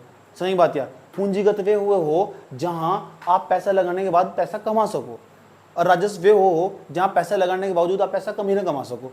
दो। अब देखो मेरे पास, अब देखो अपने मेरे हिसाब से समझो। जब तक मैं अपने आप को नहीं समझाने का तो तुम्हें भी नहीं समझा पाने का। मान लो मेरे पास 100 रुपये है, ध्यान से समझना। मैंने ना 50 रुपये, मैंने 70 रुपये का ना, 70 रुपये का मैंने पता क्या खरीद लिया? सोना खरीद के रख लिया, एक तरफ रख दिया। अब सोने के दाम बढ़ेंगे नहीं बढ़ेंगे? पक्का बढ़ेंगे। सोना एक ऐसी चीज़ है और ज़मीन ऐसी चीज़ है, इसमें पैसा कभी बर्बाद नहीं होता। इनके दाम हमेशा लॉन्ग टर्म बढ़ते हैं, और जब भी पैसा लगाना हो इनमें ही लगाओ। और पुराने लोग कभी नहीं मार खाते, इन्होंने पैसा लगाया। पुराने लोग जमीन कट्टी करके मर गए। हाँ, तो मैंने अभी 70 रुपये खर्च कर दिए 100 रुपये में। तो 70 रुपये में मैंने क्या कर दिया? सोना खरीद कर रख लिया, या कोई प्लॉट तो आने का नहीं, चलो सोना खरीद कर रख दिया। अब उस सोने के दाम बढ़ेंगे नहीं बढ़ेंगे? तो मैंने जो पैसा खर्च करा ना, खर्चा, व्यय, एक्सपेंडिचर, बताओ कौन सा व्यय है वो? ना पूंजीगत व्यय है यार, वो कैपिटल एक्सपेंडिचर है। वो जो कैपिटल एक्सपेंडिचर है ना, वो मेरे लिए आय का सर्जन करेगा। और कैपिटल एक्सपेंडिचर वो जो मेरे लिए भविष्य में आय का सर्जन करता हो। आय का मतलब इनकम जनरेट करता हो मेरे लिए भविष्य में पैसे जनरेट करता हो। मान लो मैं कल को मेरे पास 10 लाख रुपए है यार, मैं 10 लाख रुपए में तो एक काम करूँ, मैं गाड़ी खरीद लूँ, छोटी मोटी सब चीज़ें खरीदता चले जाऊँ, अपने घर का थोड़ा टूट फूट सही करवा लूँ। ये मैं मूर्खता भरा काम होगा यो। अरे दूसरा मैं क्या करूँ? 10 लाख रुपए का कोई बिजनेस खड़ा कर दूँ ताकि मेरे तो वहाँ पैसा आता रहेगा। तो इसका मतलब मैंने पूंजीगत व्यय करा, राजस्व व्यय नहीं करा। और सबकी इच्छा राजस्व व्यय की हो। बताओ तुम, मेरे पास 10 लाख रुपए, मार्केट में कपड़े खरीदता फिर, बेवकूफ नहीं हूँ मैं। समझ की बात है? इसका मतलब मैं राजस्व व्यय करता है। तो पूरी दुनिया में जितने भी लोग हैं ना, सबकी इच्छा पता किसकी हो? राजस्व व्यय की, राजस्व व्यय की। लेकिन करना चाहिए क्या? पूंजीगत व्यय। अब जो सरकार ने बजट बनाया, उत्तराखंड सरकार के बजट ने बनाया, तो जब इसने बजट बनाया तो 89,000 करोड़ रुपए खर्च करेंगे। तो 89,000 करोड़ रुपए एक तो तरीका हो सके तुम रोड के गड्ढे बनने में खर्च कर दो, और दूसरा सीधा रोड ही बनाओ, और रोड बना के उस पर टोल टैक्स लगाओ, फिर पैसा आगा वहां तक। तो बेहतर क्या होगा? रोड बनाओ, उसको टोल टैक्स लगाओ, बेहतर तो यही होगा। तो कौन सा वे होगा? पूंजीगत वे। पुल भी बनाओ, फिर ये कौन सा वे होगा? पूंजीगत। जहां लंबे समय के लिए पैसा बनेगा, लंबे समय के लिए तुम पैसा लगा रहे, इंफ्रास्ट्रक्चर पर पैसा लगा रहे, अब संरचना पर जहाँ पैसा लगा रहे तुम, पुल बना रहे, बिल्डिंग बना रहे, शिक्षा स्वास्थ्य पर पैसा लगा रहे तुम, उसे बोलना पता क्या है? पूंजीगत वे। तो मैं ये नहीं बताना चाह रहा, मैं ये बताना चाह रहा हूँ पेपर में क्या सवाल पूछेगा, पेपर में सवाल पा जाओ, पेपर में सवाल पूछेगा बताओ कि उत्तराखंड की सरकार पूंजीगत व्यय ज्यादा कर रही कि राजस्व व्यय ज्यादा कर रही। पहले नहीं बताओ पूंजीगत व्यय राजस्व व्यय, समझ में आ गया? पूंजीगत व्यय होगा एक बार, राजस्व व्यय होगा बार बार। सड़क बनेगी एक बार, खड्डे बढ़ेंगे बार बार, याद रहे ये बात। यार जो खड्डे बार बार भरेंगे कौन सा व्यय होगा? राजस्व व्यय। अच्छा यूँ बताओ, जो कर्मचारियों की पेंशन दी जाए, हर साल दी जाए, इस तो कहीं जो राज्य सरकार हर साल कर्मचारियों को पेंशन दे रही, जो 2004 तक पहले के लगे हुए थे उन्हें पेंशन मिली सबको, जो 2004 के बाद लगा उसको जिसकी पेंशन खत्म हो, जिसकी 2004 के बाद सरकारी नौकरी लगी उसकी पेंशन खत्म हो, बस वो आर्मी में नहीं होना चाहिए। सही बात। अब वो भी खतराई, अब तो गरीबी ने बैठा दी। अब ये बताओ उत्तराखंड की सरकार पेंशन पैसा बांटती होगी नहीं बांटती होगी? जो पुराने लगे हुए बेचारे, जो PWD डिपार्टमेंट में लगे हुए थे, PWD डिपार्टमेंट नहीं जानते क्या? अरे PWD डिपार्टमेंट, पकौड़ी वाली दुकान, पब्लिक वर्क डिपार्टमेंट हो। अच्छा यूँ बताओ, तो सरकार जो पेंशन का पैसा बांट रही वो पूंजीगत व्यय राजस्व व्यय? सवाल, राजस्व व्यय पूंजीगत व्यय? अरे पैसा बांट के कौन सा मुझे भविष्य में आय का सर्जन हो रहा है, इनकम जनरेट हो रही मेरी, इसका मतलब वो राजस्व व्यय होगा। अब बताओ, मैं कहता हूँ सरकार ने ना 4 यूनिवर्सिटी बना दी और 2 गवर्नमेंट स्कूल बना दिए, अब बताओ पूंजीगत व्यय राजस्व व्यय? क्योंकि भविष्य में आय का सर्जन होगा, उससे पैसा नहीं जनरेट होगा, बच्चे नहीं पढ़ने आएंगे उसमें। ये सर नो, सरकार ने पुल बना दिया, पूंजीगत व्यय राजस्व व्यय? सरकार ने पुल बना दिया, रोड बना दी, पूंजीगत व्यय राजस्व व्यय? अरे पुल बना दिया, फिर आगे टोल टैक्स भी तो लगाएंगे जाएगा उस पर, तो कौन सा व्यय होगा? तो अब देखते हैं। अब बताओ उत्तराखंड की सरकार, तुम्हारा क्या मानना, पूंजीगत व्यय करना चाहिए? तुम्हारा क्या मानना, पूंजीगत व्यय ज्यादा करना चाहिए, राजस्व ज्यादा करना चाहिए? अब देख लो उत्तराखंड की सरकार क्या कर रही। अब देखो उत्तराखंड की सरकार क्या कर रही, समझ लो, देख लो। राजस्व व्यय इनका पता कितना? राजस्व व्यय 55,815 करोड़, 55,815 करोड़, याद नहीं करना, 815.77 करोड़, यो याद नहीं करना ना बिल्कुल भी। यो कौन सा व्यय? पूंजीगत व्यय राजस्व? राजस्व व्यय। यो रेन्यूएबल एक्सपेंडिचर, इसे बोलते हैं राजस्व व्यय, राजस्व व्यय। अब ये पता कितना? केवल 33,400, 414.30 करोड़। ये कौन सा व्यय? पूंजीगत व्यय। पूंजीगत। अब बताओ पूंजीगत व्यय ज्यादा, राजस्व व्यय ज्यादा? ए हाँ देख ले, बाद में देख ले उसकी हेल्थ। ये कौन सा व्यय है? ये कौन सा व्यय है? तो पूंजीगत व्यय ज्यादा, राजस्व व्यय ज्यादा? यही भारत का हाल है, यही तो भारत का हाल है कि पूंजीगत व्यय तो करना तो चाहिए, पूंजीगत व्यय ज्यादा, लेकिन कर रहे क्या? राजस्व व्यय ज्यादा। सही बात। या ये तो बात इस तरह ही हो रही है, तुम बैंक तो लोन ले गए और वो भी 10 लाख रुपए का, और खरीद पता क्या रहे? हल्दी, नमक, मिर्च, चाय की पत्ती, चीनी। मूर्खता भरा काम नहीं होगा। इसका मतलब तुम राजस्व व्यय कर रहे, और करना चाहिए क्या? बात समझ में आई? बात है, पता लग चुका? ठीक है, ये पूछा जा सके, ये पूछा जा सके पूंजीगत व्यय ज्यादा और राजस्व व्यय ज्यादा, ये उदाहरण नहीं पूछे जा सके पूंजीगत व्यय राजस्व व्यय के, इसलिए मैंने खुद को उदाहरण समझाया। नु पूछ रहे बताओ, जो सरकार ने सब्सिडी दे रही, सब्सिडी नहीं देती सरकार? सही में सरकार पता किस चीज में सब्सिडी दे रही? खेल पर भी सब्सिडी दे रही। जो फिल्म बनाने आवाने यहाँ से यहाँ उत्तराखंड के अंदर, उन्हें भी सब्सिडी दे रही सरकार। अच्छा दोस्तों, जो सरकार सब्सिडी दे रही, यो पूंजीगत व्यय होगा, राजस्व व्यय होगा? पूंजीगत व्यय कैसे हो जाएगा? तो पूंजीगत व्यय बता रही, इतना भी नहीं होना चाहिए। इस तो बताओ, किसी को सब्सिडी देगा, पैसे देगा फ्री, मतलब उससे कौन से पैसे जनरेट हो रहे भाई? कुछ भी, आधे धरती पे वैसे ही आ गए। जो उत्तराखंड का जो बजट है ना, उत्तराखंड का जो बजट है, उसमें 4 जगह ज्यादा पैसा खर्च करा गया। अगर पूरे बजट को बांट लेना तो पूरे बजट को मुझे उत्तराखंड के 89,000 करोड़ रुपए ना 4 जगह मुझे खर्च होते दिखाई दे रहे, और ये पेपर में सवाल बन सके, इसलिए मैंने चारों थीम का नाम बता रहा हूं। तुम थीम का नाम तुम याद कर लेना कि 4 जगह 4 स्तंभ इस बजट के, जो 24-25 का बजट पेश करा है, 24-25 में 1 साल तक उत्तराखंड की सरकार कहाँ कितना पैसा खर्च करने वाली है, इस तुम अंदाजा भी लगा सको। हम उस चीज में जाकर बिजनेस भी करोगे सक्सेसफुल हो जाओगे। इसलिए तो पढ़े लिखे लोग ज्यादा कामयाब हो जा, क्योंकि उन्हें बजट की ज्यादा नॉलेज रहा है, समझ गए। ठीक, अब देखो यहाँ 4 जगह ज्यादा पैसा खर्च करा गया।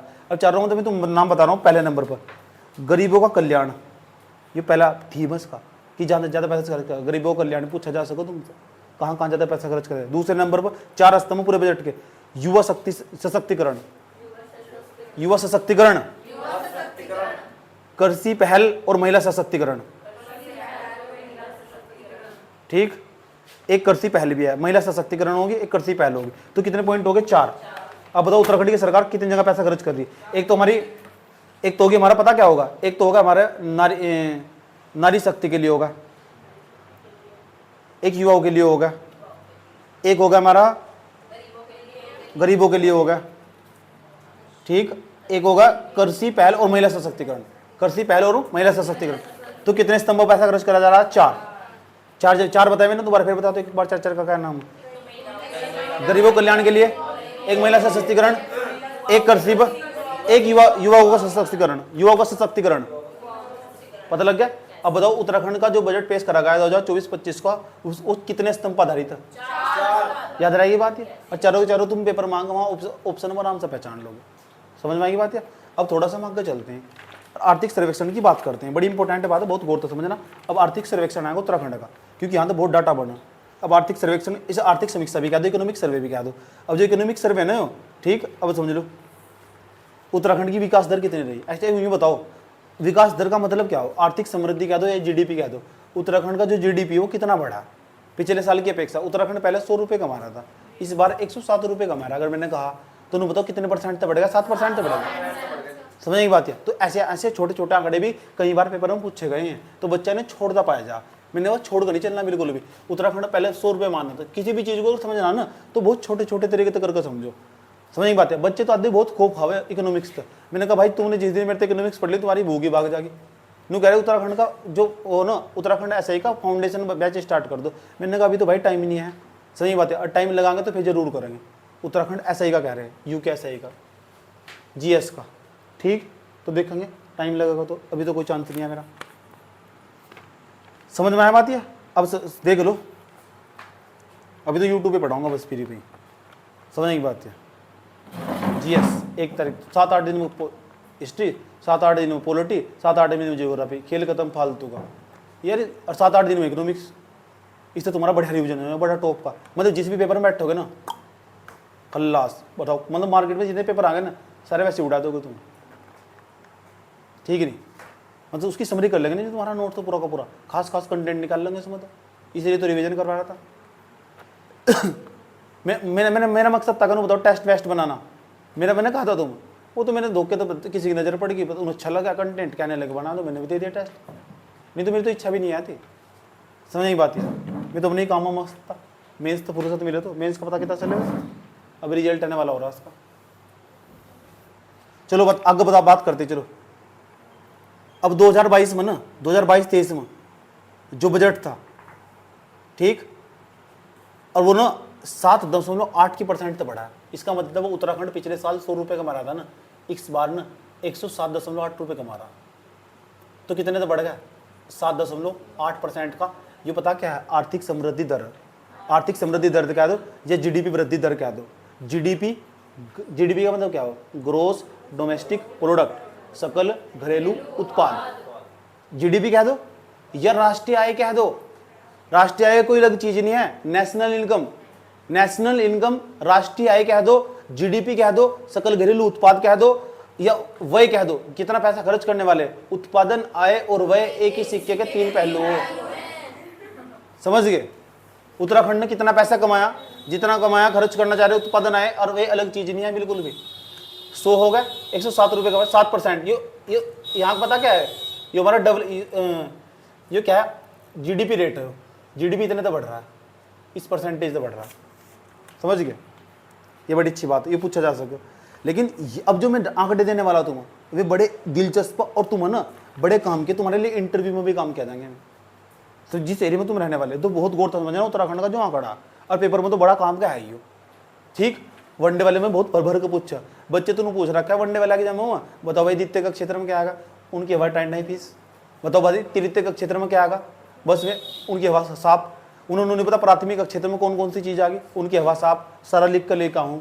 पहले भी मैंने इकोनॉमिक्स में तो तुम्हें भर भर का पढ़ाई रखा है, समझ में आई बात है। तो यहाँ देख लो फटाफट, ठीक, तो यहाँ भी देख लो, समराइज कर लो उत्तराखंड के लेवल पर जाकर। तो जीडीपी में योगदान देख लो, अगर तुम पूछे जीडीपी में योगदान कितना, कौन सा क्षेत्र का ज्यादा योगदान है, ये हमारी अर्थव्यवस्था देखो, कोई अर्थव्यवस्था हमारी, ये हमारी अर्थव्यवस्था, अर्थव्यवस्था मतलब इकोनॉमिक्स, ठीक, यह अर्थव्यवस्था भारतीय अर्थव्यवस्था। लेकिन ये उत्तराखंड की अर्थव्यवस्था उसकी बात करो, हम यहाँ उत्तराखंड की अर्थव्यवस्था की बात कर रहे हैं। उत्तराखंड के पास उसे 3 भागों में बांट लो, किसी भी अर्थव्यवस्था को हम 3 ही भागों में बांट लो, 3 सेक्टर में। एक हमारा प्राइमरी सेक्टर, प्राइमरी सेक्टर को हम कहते हैं प्राथमिक क्षेत्र। एक हमारा सेकेंडरी सेक्टर, इसे बोलते हैं द्वितीयक क्षेत्र, सेकेंडरी सेक्टर। एक और टर्सरी सेक्टर, एक और इसे बोलो तृतीयक क्षेत्र। ये कौन सा क्षेत्र, प्राथमिक क्षेत्र। ये कौन सा, ये कौन सा, अरे भाई जितना भी पैसा उत्तराखंड कमा रहा ना, उसमें प्राथमिक क्षेत्र कितना कमा रहा है, वो तो होगा पीसीएस वालों के लिए काम का। फिर उन्होंने पूछा प्राथमिक, वनडे वाले तो नहीं पूछा कि भाई बता प्राथमिक क्षेत्र में क्या है, वो अट्टी कमारो मत आगे बढ़ जाओ। और बच्चों को वो भी नहीं हो रहा, क्योंकि सब चीजें मामला गोल है ना, कभी समझाई नहीं चीजों को, रट रहे थे अभी तक, आज तक कर ही कह रहे थे। तो प्राइमरी सेक्टर में क्या आएगा, सेकेंडरी सेक्टर में क्या आएगा, टर्सरी सेक्टर में क्या आएगा। उत्तराखंड में जितना पैसा आ रहा है उत्तराखंड के पास 89,000 करोड़ रुपए खर्च करने वाले लोगों पे, इनके इतने का बजट है। भाई मुझे बता दो, इसमें सबसे ज्यादा योगदान किसका, प्राथमिक क्षेत्र का, द्वितीयक क्षेत्र का, तृतीयक क्षेत्र का। ये तो प्राथमिक क्षेत्र मुख्य रूप से पता क्या है, वह कृषि, कृषि, कृषि है वही मुख्य रूप से, और भी बहुत सारी चीज है वह, सही बात है क्या, खनन भी, अच्छा देखेंगे भी, खनन भी आगा। दूसरे नंबर पर जाओ औद्योगिक क्षेत्र। औद्योगिक क्षेत्र का मतलब तुमने देखा नहीं, यहाँ शेड्यूल लगा हुआ, तो यहाँ फ्री फंड में थोड़ा ही लगा हुआ। भाई इन तो सरकार की इनकम हो। अच्छा सर एक बात बताओ, इनकम कैसे हो, अच्छा भाई तुम बताओ प्रोडक्शन कहाँ हो रहा है, प्रोडक्शन उत्पादन कहाँ हो रहा है, शेड्यूल में। अच्छा भाई शेड्यूल कहाँ सी, सर हरिद्वार में। अच्छा ये हरिद्वार में, तो जब सर हरिद्वार के अंदर मौजूद हो, तो जब कोई वस्तु बना तो सरकार उस पर टैक्स नहीं लगाती। तो वस्तु ज्यादा वस्तु बनेगी तो ज्यादा टैक्स नहीं लगाएगी, और ज्यादा शेड्यूल होंगे, ज्यादा कंपनियां होंगी तो टैक्स नहीं लगेगा। तो भाई साहब भर भर का पैसा कमा रहे। उत्तराखंड के अंदर हरिद्वार पूरे उत्तराखंड को छका रखा। पूरे शेड्यूल जो खुले हुए, शेड्यूल रोशनाबाद में जो कंपनियां लगी हुई, इनकी वस्तुओं पर टैक्स लगा, उससे सरकार की कमाई हो। बता सको उस टैक्स को क्या बोल रहा हूँ, सरकार मतलब यहाँ वस्तु नहीं बनती है ना, बताओ किसी कंपनी में जाओ कि जो बेचारा किसी कंपनी में काम करता हो ना, वहाँ बहुत सारी वस्तुएं बनो, उन पर भाई सब पर टैक्स लगा, और उस टैक्स वही टैक्स वो सरकार की कमाई है। मान लो ये सोनू जी है, इन्होंने बनाया मार्कर कंपनी, मार्कर सुन लो, यहाँ मार्कर की कंपनी पूरी की पूरी एक, जब मार्कर की कंपनी है ना वहाँ, उस पर उन्होंने मार्कर बनाया 100 रुपये का, कितने रुपए का, और 100 रुपये का जैसे मैं मार्कर बाहर निकला ना गेट से ही, तो तुरंत सर गवर्नमेंट के अधिकारी तुरंत पकड़ लेंगे। कह रहे कहाँ जा रहे हो सोनू जी, इधर आओ। अच्छा कह रहे लो 25 रुपये दो। मैंने कहा 25 रुपये है के, टैक्स के, तुमने हमारे यहाँ एरिया में ये नहीं करा, प्रोडक्शन नहीं लगाया, हमने अनुमति नहीं दी थी, तुम 25 रुपये। मैंने कहा कहाँ जाएंगे, कह रहे सरकार के बजट में है। हाँ इस तरह ही पूरे देश में जितना भी प्रोडक्शन होगा ना, एग्रीकल्चर तो भी सरकार की कमाई है। अब आप कहोगे कैसे, किसान में खेत काम कर रहे, खेत में किसान काम कर रहे और बस अपना लेना देना, कुछ लेना देना। अरे भाई मंडी है, इनमें टैक्स नहीं देना पड़ता, समझ नहीं बात है, ये ठेले लगा के बैठे टैक्स नहीं देना पड़ता। क्यों भाई तो जो मंडी हो वहां टैक्स नहीं देना पड़ता क्या, सही बात है। जो खाद भी करा, प्रोडक्शन हो रहा है सारा का सारा, जो गेहूं नहीं बिकता, समझ नहीं बात है। तो सरकार की जो कमाई कृषि तो बहुत कम है उत्तराखंड सरकार की। औद्योगिक क्षेत्र तो ज्यादा, औद्योगिक क्षेत्र जहाँ कंपनियां लगी हुई। अभी और सेवा क्षेत्र, सर्विस सेक्टर, सेवा क्षेत्र। अभी समझ ही लो कौन सा कृषि क्षेत्र हो और कौन सा औद्योगिक क्षेत्र, कौन सा सेवा क्षेत्र हो। फिर तुमसे पूछूंगा मैं क्या क्या बताया मैंने। पहली बात तो भी बताओ, ये कृषि क्षेत्र उत्तराखंड का जो बजट कितने हजार करोड़ रुपए का, 89,000 करोड़ रुपए का। ये उत्तराखंड का प्राथमिक क्षेत्र, ये द्वितीय का क्षेत्र, ये तृतीय का क्षेत्र, ये वही है मोबाइल फोन। हेलो कहाँ हो, जल्दी आओ फटाफट, 33 स्पीड तक, 2:30 बज गई। कृषि ये क्या, औद्योगिक क्षेत्र, ये क्या है, कृषि क्षेत्र मुख्य रूप से क्या आएगा, भाई साहब जब उत्तराखंड का बजट बन रहा ना, तो उत्तराखंड का बजट बनाते वक्त ना, तो ये समझ जाओ जो प्राथमिक क्षेत्र उसका योगदान पता कितना, ये समझ लो पूरी जिंदगी भर के लिए पक्का हो जाएगा यो। फिर तुम आराम से वही चीज निकालोगे जो काम का होगा। समझना ही बात है। तो उत्तराखंड का जो इसका योगदान है भाई साहब, इसका जो योगदान है 9.9% कुल। यानी क्या मतलब है इसका 9.99%? यानी भारत उत्तराखंड में अगर 100 रुपये कमा रहा ना, उत्तराखंड का 100 रुपये का बजट है, उत्तराखंड में टोटल मिलाकर 100 रुपये कमाए उत्तराखंड में, मतलब उत्तराखंड की सरकार ने, तो एग्रीकल्चर तो उसने 9 ही रुपये कमाए, 9-10 रुपये ही केवल। अब सोच लो, तो जहाँ से सरकार की कमाई कम होगी सरकार ध्यान भी तो कम देगी, इसलिए किसानों की हालत खस्ता है। समझ नहीं बात है। अब देखो यहाँ से औद्योगिक क्षेत्र, औद्योगिक क्षेत्र है नहीं है। अब औद्योगिक क्षेत्र का योगदान है 46%। फिल्टर चौक कर दे देखो 46%, 46.84%। अब दो सोच लो कितने लोग कंपनी में काम करने। इसे हम विनिर्माण क्षेत्र भी बोल रहे, जहाँ चीज़ों को बनाया जा, मैन्युफैक्चरिंग सेक्टर भी बोल रहे सर, विनिर्माण क्षेत्र बोल रहे जहाँ वस्तुओं को बनाया जा, मार्केट में जाकर रख। सही बात, वही मार्क कर नहीं हो भाई, ये टैब नहीं, ये फोन है, ये यहाँ ये बढ़ने ना, तो इसका मतलब उसे मैन्युफैक्चरिंग सेक्टर बोल रहा। भाई मैंने जो टी शर्ट पहन की ना, या 1 करोड़ रुपए की नहीं है, या 100 रुपए की, 200 रुपए की, कहीं तो बने रही होगी, उत्तराखंड में बन रही ना, तो भाई सरकार टैक्स लगाएगी इस पर, और टैक्स सरकार की कमाई होगी। उस औद्योगिक क्षेत्र की सरकार की कमाई 46.84%। यानी कहने का मतलब सरकार ने 100 रुपये कमाए ना, तो सबसे ज्यादा पैसा उसने सेकेंडरी सेक्टर यानी मैन्युफैक्चरिंग सेक्टर जो हमारा, विनिर्माण क्षेत्र, औद्योगिक क्षेत्र जो हमारा, जहाँ कंपनियां लगाई, उससे ज्यादा पैसा कमाया। समझ गए? अच्छा, सर्विस सेक्टर का तुम्हारे दिमाग में आ रहा होगा, इससे भी बहुत पैसा कमाया जा रहा है, जो टक्कर दे रहा है दूसरे सेक्टर को, इससे पैसा कमाया 43 ये आंकड़े नहीं याद करने किसी को भी, बस इतना याद करना औद्योगिक क्षेत्र सरकार की कमाई ज्यादा। समझ गए? दूसरे नंबर पर जाओ, दूसरे नंबर पर जाओ 46.84%, नहीं 84 43 आगा, 43.17%। अब बताओ सबसे कम योगदान उत्तराखंड की जीडीपी में, सबसे कम योगदान कौन से सेक्टर का? अब बताओ सरकार इस पर ध्यान देगी? तुमने सुना कोई उत्तराखंड की सरकार ने यह योजना चलाई कृषकों के लिए? पता लगा ध्यान क्यों देती? मतलब जहां तक पैसा कम प्राप्त होना उस पर कोई ध्यान नहीं देता, सरकार भी ध्यान देती। याद रहा ये बात। अब मैं बहुत आराम से समझाऊंगा बड़े प्यार के साथ। कृषि क्षेत्र का भी कैटेगराइजेशन कर लेता हूँ, क्योंकि वहाँ पेपर में पूछा हुआ इनमें तो कौन सा प्राथमिक क्षेत्र में हुआ, कौन सा द्वितीयक क्षेत्र में हुआ, कौन सा तृतीयक क्षेत्र में हुआ। समझ में आई बात है? और मैचिंग करवा ल, और ऐसी की तैसी हो जा भाई वहाँ से। समझ गए? अब प्राथमिक क्षेत्र में भी सबसे ज्यादा योगदान देखो, प्राथमिक क्षेत्र में क्या क्या हुआ मैं तुम्हें बता रहा हूँ, नोट्स में सब लिखा हुआ। कृषि बताओ प्राथमिक क्षेत्र में आगा।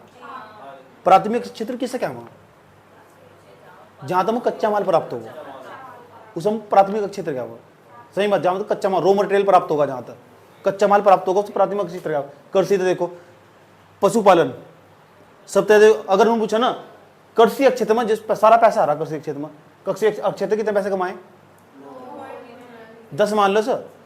अरे कृषि क्षेत्र जब 10 रुपये कमाए तो सबसे ज्यादा उसमें कहां से कमाए? कृषि क्षेत्र ही खाली प्राइमरी सेक्टर, जो प्राथमिक क्षेत्र की बात कर रहे हैं ना, तो प्राथमिक क्षेत्र में जो पैसा कमाया 10% कमाया, और दूसरे क्षेत्र में कमाया वो 46% कमाया, और तीसरे क्षेत्र में इतना। तो इसमें सबसे ज्यादा पैसा कहां तक कमाया? सबसे ज्यादा पैसा कमाया कृषि तक, और दूसरे नंबर पर कमाया पशुपालन से। बहुत सारे लोग डंगर को बढ़ावा दे रहे हैं यहाँ से। तीसरे नंबर पर वानिकी तक, बागवानी लगाना, आम की पौध लगा देना। सही बात है, बागवानी लगाना। ठीक। उस चौथे नंबर पर मत्स्य पालन तक। ये याद भी ना रहना, कोई दिक्कत नहीं है, डोंट वरी, इतना तो याद रख सको। ये प्राथमिक क्षेत्र में आओ, ये पेपर में सवाल पूछा जाओ। मत्स्य पालन प्राथमिक क्षेत्र में आगा। खनन और उत्खनन यानी माइनिंग का काम हो, जो खनिज निकालना, माइनिंग करना, ये कहाँ से, कौन से सेक्टर में आगा? प्राइमरी सेक्टर में, एग्रीकल्चर सेक्टर में आगा, प्राथमिक क्षेत्र में आगा। योगदान कितना उसका? 10%। इतना तो याद रख सको, कोई दिक्कत तो नहीं है तक, अंदाजा लगा लोगे। अच्छा, मूलभूत काम सबसे जो काम हो रहा है गाँव में, जो गाँव से रिलेटेड दिख गया ना, अच्छा प्राथमिक क्षेत्र हो। अरे कई बार पूछा माइनिंग वाला, बच्चा कंफ्यूज हो जाए इसमें कि लोग खनन कर रहे और वस्तु को निकाल रहे जाकर चट्टानों के अंदर, तो वो प्राथमिक क्षेत्र में हो। कौन से क्षेत्र में? अब मत्स्य पालन, पशुपालन, वानिकी, पशुपालन, कृषि, और सेकेंडरी सेक्टर का योगदान उत्तराखंड में पता कितना? कितना सेकेंडरी सेक्टर का योगदान? 46। 27 का ही है, लेकिन इसके अंदर भी बांट लो, इसके अंदर भी किसका, क्योंकि पता जब इसकी खोपड़ी घूम ना, पता कैसे सवाल देगा, 2 1 2 तो इसमें लिख देगा, 1 2 से मतलब लिख देगा, 2 से मतलब लिख देगा। और पूछा बता सकता था किस कानून, फिर नीचे 4 ऑप्शन बना के चले जाएगा। मतलब मेरे जैसे नहीं फंसा पेपर में, तो ऐसे ही बनाता, सरकार देता नहीं क्या सब छोटे छोटे मतलब घुमा देता। समझ गए ना?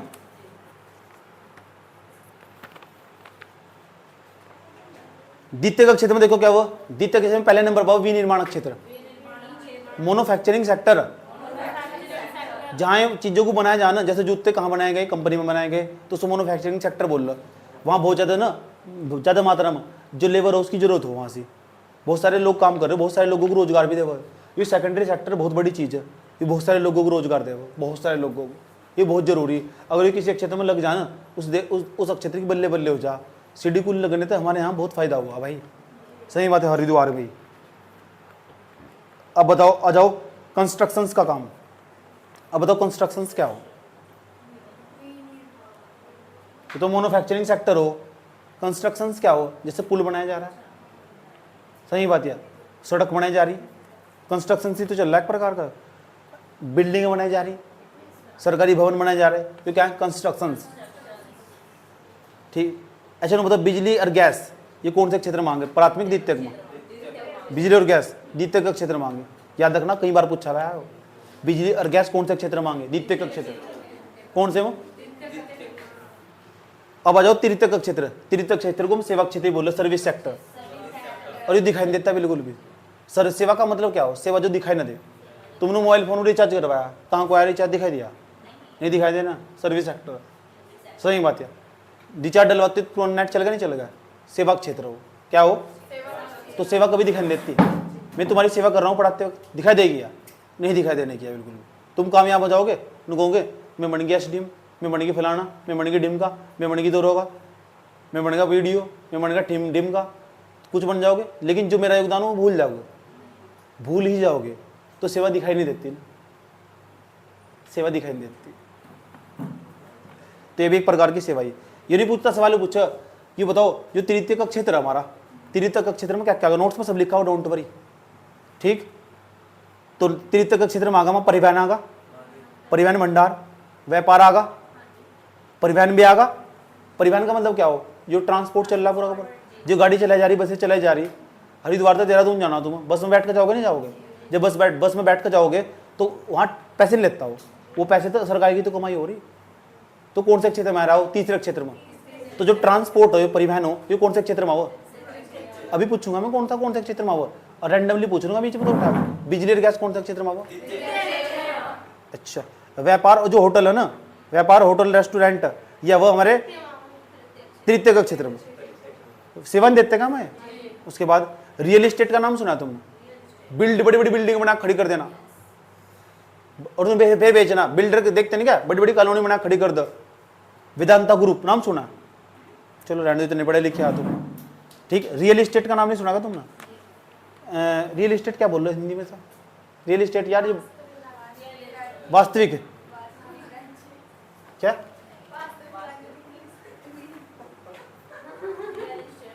तो रियल एस्टेट का मतलब यही तो हो, जैसे बड़ी बड़ी बिल्डिंग बना के खड़ी कर दी और उसमें रियल एस्टेट में मंदी नहीं आ गई थी क्या? मतलब कोई घर ही खरीदता ही नहीं, बिल्कुल भी महंगे होंगे, आम आदमी पहुंच तो बाहर निकलेगा। नोएडा की तरफ जाओ, हजार फ्लैट बनकर तैयार खड़े हुए, कोई खरीदने वाला नहीं है, सूख गए में। कारण क्या है? मंदी आ गई। वहाँ मंदी क्यों आ गई? उसका दाम बढ़ गए। दाम क्यों बढ़ गए? दाम इसलिए बढ़ गए क्योंकि आम आदमी की पहुंच तो बाहर निकल गया। वो बिजनेस हमेशा ठप हो जाएगा जो आम आदमी की पहुंच तो बाहर निकल जाएगा। कभी भी देख लियो, वो बिजनेस हमेशा चलेगा जो आम आदमी के एक्सेस में रहेगा। मान लो कल को तुमने कोई रेस्टोरेंट खोला है और प्लेट का दाम रख रखा है, तुमने पता कितना? 540 रुपये। पूरे दिन में एक बंदा आगा। रेस्टोरेंट खोला तुमने और दाम पता कितना रख रखा है? 10 रुपये। कितना? तुम उजान नहीं आने, सोचते रह जाओगे। अब बताओ व्यापार होटल जो रेस्टोरेंट हो, ये कौन से क्षेत्र में हो? होटल रेस्टोरेंट, रियल एस्टेट, परिवहन और भंडारण क्षेत्र। अच्छा ना बताओ, मैंने कोल्ड स्टोर बनाया और उसमें ना सेब को रख दिया लाकर। अब बताओ सरकार कह रही मुझे टैक्स दो, तो उन्हें बताओ कौन से क्षेत्र मांगा? भंडारण स्टोरेज, तृतीयक क्षेत्र मांगा। तृतीयक पता लग गया। एक जगह रोड का काम चल रहा है, कंस्ट्रक्शन का काम चल रहा है, कौन से मांगा? बिजली जहां बनाई जा रही, बिजली जो बनाओ कौन सी, डिस्कॉम कंपनियां बोल रहा हूँ ना, तो जो डिस्कॉम कंपनियां हो, ये जो बिजली का और जो गैस है, बिजली हुई गैस हुई, ये कौन सा क्षेत्र में आएगा? जूते बनाए जा रहे जिस कंपनी में, कौन से मांगा? विनिर्माण क्षेत्र कौन से मांगा? अच्छा, और उत्खनन खनन क्षेत्र, गुड। अब यूं नहीं पूछ रहा मैं, अब सवाल बदल गया। उत्तराखंड में कितने राज्य? उत्तराखंड में कितने जिले? सॉरी, उत्तराखंड में कितने जिले? मिस्टेक हो जा रहा, बोलते बोलते हो जा। उत्तराखंड में कितने जिले? उत्तराखंड की जो जीडीपी है इतनी है, जीडीपी 89,000 करोड़ रुपये। यो मान लो, 1 मिनट के लिए उत्पादन आय और व्यय इतनी मान लो, इतनी जीडीपी। उत्तराखंड ने मान लो 100 रुपये कमाए। ऐसा कौन सा जिला जिसने सबसे ज्यादा पैसा कमा कर दिए? कौन सा जिला हो? और ऐसा कौन सा जिला जिसने सबसे कम पैसा कमा कर दिए? भारत उत्तराखंड की जीडीपी में सबसे ज्यादा योगदान किसका? अंदाजा लगाओ, अंदाजा लगाओ ना। यहाँ देखो, औद्योगिक का क्षेत्र है नहीं, और सबसे ज्यादा औद्योगिक क्षेत्र कहाँ लगे? हरिद्वार में। हरिद्वार का योगदान। इसका मतलब सुन लो आज के बाद उत्तराखंड वालों, जहां जहां भी तुम स्टेट के रहने वाले हो, सही बात है, अगर हम हरिद्वार वाले ना हो ना तो तुम भूख के मरोगे। कारण क्या है? औद्योगिक क्षेत्र का जो हो ना ज्यादा, क्यों? सारा पैसा यहीं से आ रहा है। समझ नहीं बात है, इसलिए तमीज से कह रहा हूं, तमीज से बोल दियो घर जाकर, हर हर महादेव। कौन था महादेव? चलो, नोट्स में सब लिखा हुआ, डोंट वरी। चलो यहां तक जब बात करी ली। अच्छा सर एक बात बताओ, अच्छा 8वें नंबर की न्यूज पर चले गए हम। अभी बताओ मुझे, 8वें नंबर की न्यूज पर प्रति व्यक्ति आय के मामले में, प्रति व्यक्ति आय के मामले में बात न करो। प्रति व्यक्ति आय के मामले में हरिद्वार की जो, सुन लो, हरिद्वार है ना जो, उसकी प्रति व्यक्ति आय सबसे ज्यादा। अच्छा ना बताओ, ऐसे राज्य का नाम बताओ तो पूरे भारत के अंदर जहां की प्रति व्यक्ति आय सबसे ज्यादा हो। 4,66,000 2011 की जनगणना के मुताबिक गोवा पहले नंबर पे। इतने लोग अमीर है वहां के। और सारा कारण क्या है इसका? टूरिज्म। जितने भी यूरोप के लोग हैं ना, सारे के सारे पुर्तगाल की तरफ के, वही यूरोप के लोग सारे वहीं आए पहले अपने पूर्वजों को देखने के लिए कि हमारे पूर्वज यहाँ बसे हुए थे। समझ गए? कोई दिक्कत? उत्तराखंड है ना जो, इसमें एक व्यक्ति की प्रति व्यक्ति आय पूछो। प्रति व्यक्ति आय का क्या मतलब हो? एक व्यक्ति एक साल में लगभग कितना पैसा कमा रहा? तो आज तुम्हें बता ही दूं। देखो, गोवा के लोग 4,66,000 यानी लगभग एक साल में 5 लाख रुपए कमा रहे हैं। वहां साधारण से साधारण आदमी भी सोच लो 5 लाख रुपए कमा रहा है एक साल में। उत्तराखंड का कमा रहा 2,05,246 रुपये। 2,05,246 रुपये। सीधा डायरेक्ट आंकड़ा भी पूछ लिया जाए, इसलिए मैंने नोट में लिख रखा है इसी नोट्स के अंदर 2,05,246। और सबसे ज्यादा कहां के लोग अमीर उत्तराखंड में? हरिद्वार के। देखे नहीं, यहाँ मैन्युफैक्चरिंग सेक्टर यहीं, औद्योगिक क्षेत्र यहीं तो पनप रहा है। अब यहाँ जो मैंने समझा दिया ना, अगर कल को वहां सवाल बदल कर भी आया ना तो भाई साहब तुम्हारा खोपड़ा काम करेगा वो। समझ ये बात है, जो समझने का फायदा। चुपचाप बैठे रह। और कितनी न्यूज है। प्रति व्यक्ति आय कहां की सबसे ज्यादा? हरिद्वार के। ठीक। अब सवाल तुम बताओ, अर्थव्यवस्था के कितने क्षेत्र हो? 3। प्राथमिक क्षेत्र, द्वितीयक क्षेत्र। अरे भाई, जो प्राथमिक जो क्षेत्र हो हमारा, कौन सा क्षेत्र हो? ऐसे जिले का नाम बताना उत्तराखंड में जहां कृषि के मामले में नंबर 1 हो और कृषि से ज्यादा पैसा कमाया हो। उधम सिंह नगर। एग्रीकल्चर का नाम आ जाना, चुपचाप उधम सिंह नगर पर टिक मार आई हो। औद्योगिकरण का नाम आ जाना, हरिद्वार पर टिक मार आई हो। समझ में यही बात है। द्वितीयक क्षेत्र में ऐसा कौन सा जिला जो पहले नंबर 1 जो पैसा कमा दे रहा उत्तराखंड को? हरिद्वार। और तीसरे नंबर पर तृतीयक क्षेत्र में जहां सर्विस सेक्टर ज्यादा मौजूद हो, जहां सेवाएं हैं बहुत ज्यादा।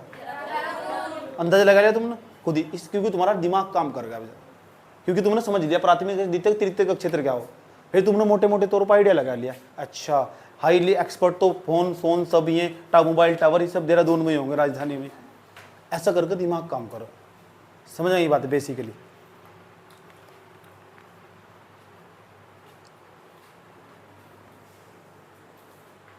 दसवें नंबर की नोट्स में न्यूज लिखी हुई वो ना एक ना ये बनाया गया है साइबर सेल्स मैनेजमेंट प्लांट, इसे छोड़ दियो, साइबर हमले से निपटने के लिए बनाया गया है, इसके नाम में ही छिपा हुआ हो, तो 10वें नंबर की न्यूज़ इसमें से काट दियो नोट्स के अंदर तक।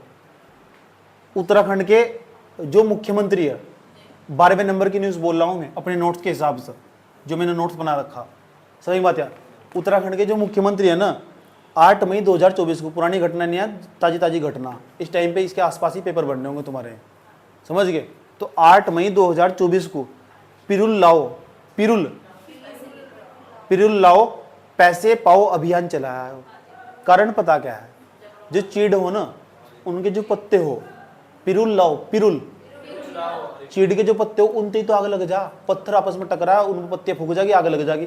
तो उत्तराखंड की सरकार ने सोचा क्यों ना इन पत्तियों को ना आपस में लाकर उनके पास लेकर चले जाएंगे, इससे क्या होगा, सारी पत्तियां इकट्ठी हो जाएगी, और पिरुल लाओ, पिरुल का मतलब पत्तियां लेकर आओ, पत्तियां लेकर आओ और सरकार के पास जमा कर दो, जंगलों की आग को कम करा जा सके शायद। क्या नाम है, पिरुल लाओ अभियान। पिरुल लाओ, पिरुल लाओ और पैसा ले जाओ, पिरुल लाओ और पैसा पाओ अभियान, जंगल की आग को रोकने के लिए। पता लग गया ना, 50 रुपए किलो पत्ते लेके जाओगे ना तुम, 50 रुपए किलो के हिसाब से बिकेंगे। तो जिन्हें कुछ काम नहीं मिलता वहाँ पत्ते उठाते फिर, समझ नहीं बात है, सरकार रोजगार तो देने के नहीं, सही बात है। तो ऐसे ऐसे अभियान चला रही, पिरुल लाओ और पैसे ले जाओ, और कोई उपाय नहीं है इनके पास, दुनिया वहाँ के लोगों को रोजगार देते, बेवकूफ़ आदमी कहीं के। कितने होंगे, 12 हो गए ना। 13वें नंबर की न्यूज़ पा जाओ, 13वें नंबर की न्यूज़, छोटी छोटी न्यूज़, बस वन लाइनर वाइनर। अच्छा एक ही बनाई गई ना, एक 11वें नंबर की न्यूज़ भी देख लो, 1 मिनट, 11वें नंबर की न्यूज़ मिस हो गई थी। इसका नाम है नक्षत्र सभा। नक्षत्र सभा। भाई अगर तुम्हें कभी भी ना, ठीक, अगर पूरा का पूरा आसमान देखना हो, सही बात है, तो उसके लिए टूरिज्म को प्रमोट करने के लिए जो बाहर के जो सैलानी है ना, उसे आकर्षित करने के लिए पता क्या करा गया, एक सभा का निर्माण करा गया। ये भी समझ लो कहाँ कहाँ गया गया, किसने करा, पर्यटन विभाग ने। नक्षत्र सभा का जो नक्षत्र सभा बनाई गई है पूरी की पूरी करी पर्यटन विभाग ने। पर्यटन विभाग, उत्तराखंड का पर्यटन विभाग होगा, और स्टार स्केप्स होगा, तारों को देखा जा, इसमें किसे देखा जा, रात को बैठ कर तारों को देखेंगे, ये काम कर रखा है इन्होंने, और उसका टिकट काटेंगे, उससे पैसा कमाएंगे, बेवकूफ़ आदमी। भारत का पहला का, ये भारत का पहला, यूँ पूछ ले, पता क्या पूछ ले, पूछ ले कौन से डिपार्टमेंट का है, ये पर्यटन विभाग का। उसके बाद आ जाओ, 11 होगा, 12 होगा, 13वां देखो यहां से ध्यान लगाकर, 13वें नंबर का बड़ा इंटरेस्टिंग है, इसका नाम है बॉम्बी बॉकेट ऑपरेशन। यो बॉम्बी बॉकेट ऑपरेशन। ये पूछा जाना कौन सा ऑपरेशन है, भाई ये भी जंगल की आग को बुझाने के लिए चला गया। ये ऑपरेशन पूछा जाए किस तरह संबंधित है, तो ये जंगल की आग बुझाने के लिए चलाया गया है वो भी, ठीक है। ये भी इंडियन एयर फोर्स के द्वारा चलाया गया, ये भी पूछा जा सके, इंडियन एयर फोर्स के द्वारा, इंडियन एयर फोर्स के द्वारा, और जंगल की आग बुझाने के लिए। नोट्स में सब लिखा हुआ, नोट्स कुछ बनाने की कोई जरूरत नहीं है, समझ गए। उसके बाद आ जाओ, अच्छा ये एक ट्रेन बताता हूँ तुम्हें, बड़ी इंटरेस्टिंग ट्रेन, देख लो, मतलब तुम्हें पुणे से बैठना, पुणे से, अब पुणे से तुम्हें जागी टनकपुर तक। अब बताओ टनकपुर कहाँ पड़ा,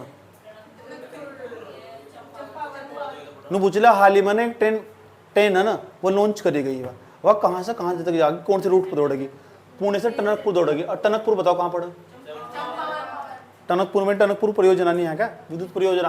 तो यहाँ नु बताओ, यहाँ से यहाँ तक लेके यहाँ तक जो जा गया, इस ट्रेन का नाम पूछा जा सके। तो भाई इस ट्रेन का नाम है ना, पहले नु बताओ, एक तो हमारा केदारखंड, एक है मानसखंड, तो मानसखंड एक्सप्रेस रख दिया उसका नाम, कुमाऊं का नाम मानसखंड था ना पहले, तो इसके नाम पर रख दिया, नाम पूरा का पूरा क्या रख दिया, मानसखंड एक्सप्रेस। तो ये पूछा जा सके पुणे से लेकर टनकपुर के बीच में दौड़ गया, ठीक। कुछ दिन पहले खबर आ रही थी ना, या ना अभी रुक गई थी बीच में, 2 घंटे वहीं रोक रखी इन्होंने, पता नहीं क्या खबर थी। तो पुणे मतलब पूछा जाएगा मानसखंड एक्सप्रेस कहाँ तक कहाँ दौड़ रही, पुणे से लेकर टनकपुर तक। अब पहली बार दौड़िया 280 पर्यटकों को बैठा कर, मुझे भी भर लेते समय। एक लड़की है, नाम पौड़ी की है, नाम उर्मी, उर्फी जावेदनी है, उर्मी है, फिर उर्फी। इसे ना दादा साहब फाल्के पुरस्कार मिला क्षेत्रीय फिल्म के मामले में। पौड़ी की रहने वाली लड़की है, और ये मैंने ये ना थोड़ा सा सर्च करके देखा था, जिस पिक्चर के लिए मिला ना उसका नाम सुबेरो धाम 2, नोट्स में सुबेरो धाम 2, नोट्स में सब लिखा हुआ। एक हल्का सा सर्च मार कर देख लेना, बहुत अच्छा लगा इसमें। तो इसके अलावा कुछ नहीं पढ़ना, मैंने सबको इंक्लूड कर रखा। उत्तराखंड का सारा एक साल का करंट अफेयर निकाल के ले आया मैं। और ये जो अवार्ड दे दादा साहब फाल्के पुरस्कार, और तुम्हारा ये भी काम है घर जाकर यूट्यूब पे ये भी देखना कि दादा साहब फाल्के पुरस्कार कब दिया जाए, कौन देव, पता कौन देवे sir? Maharashtra international film festival में दिया जाए।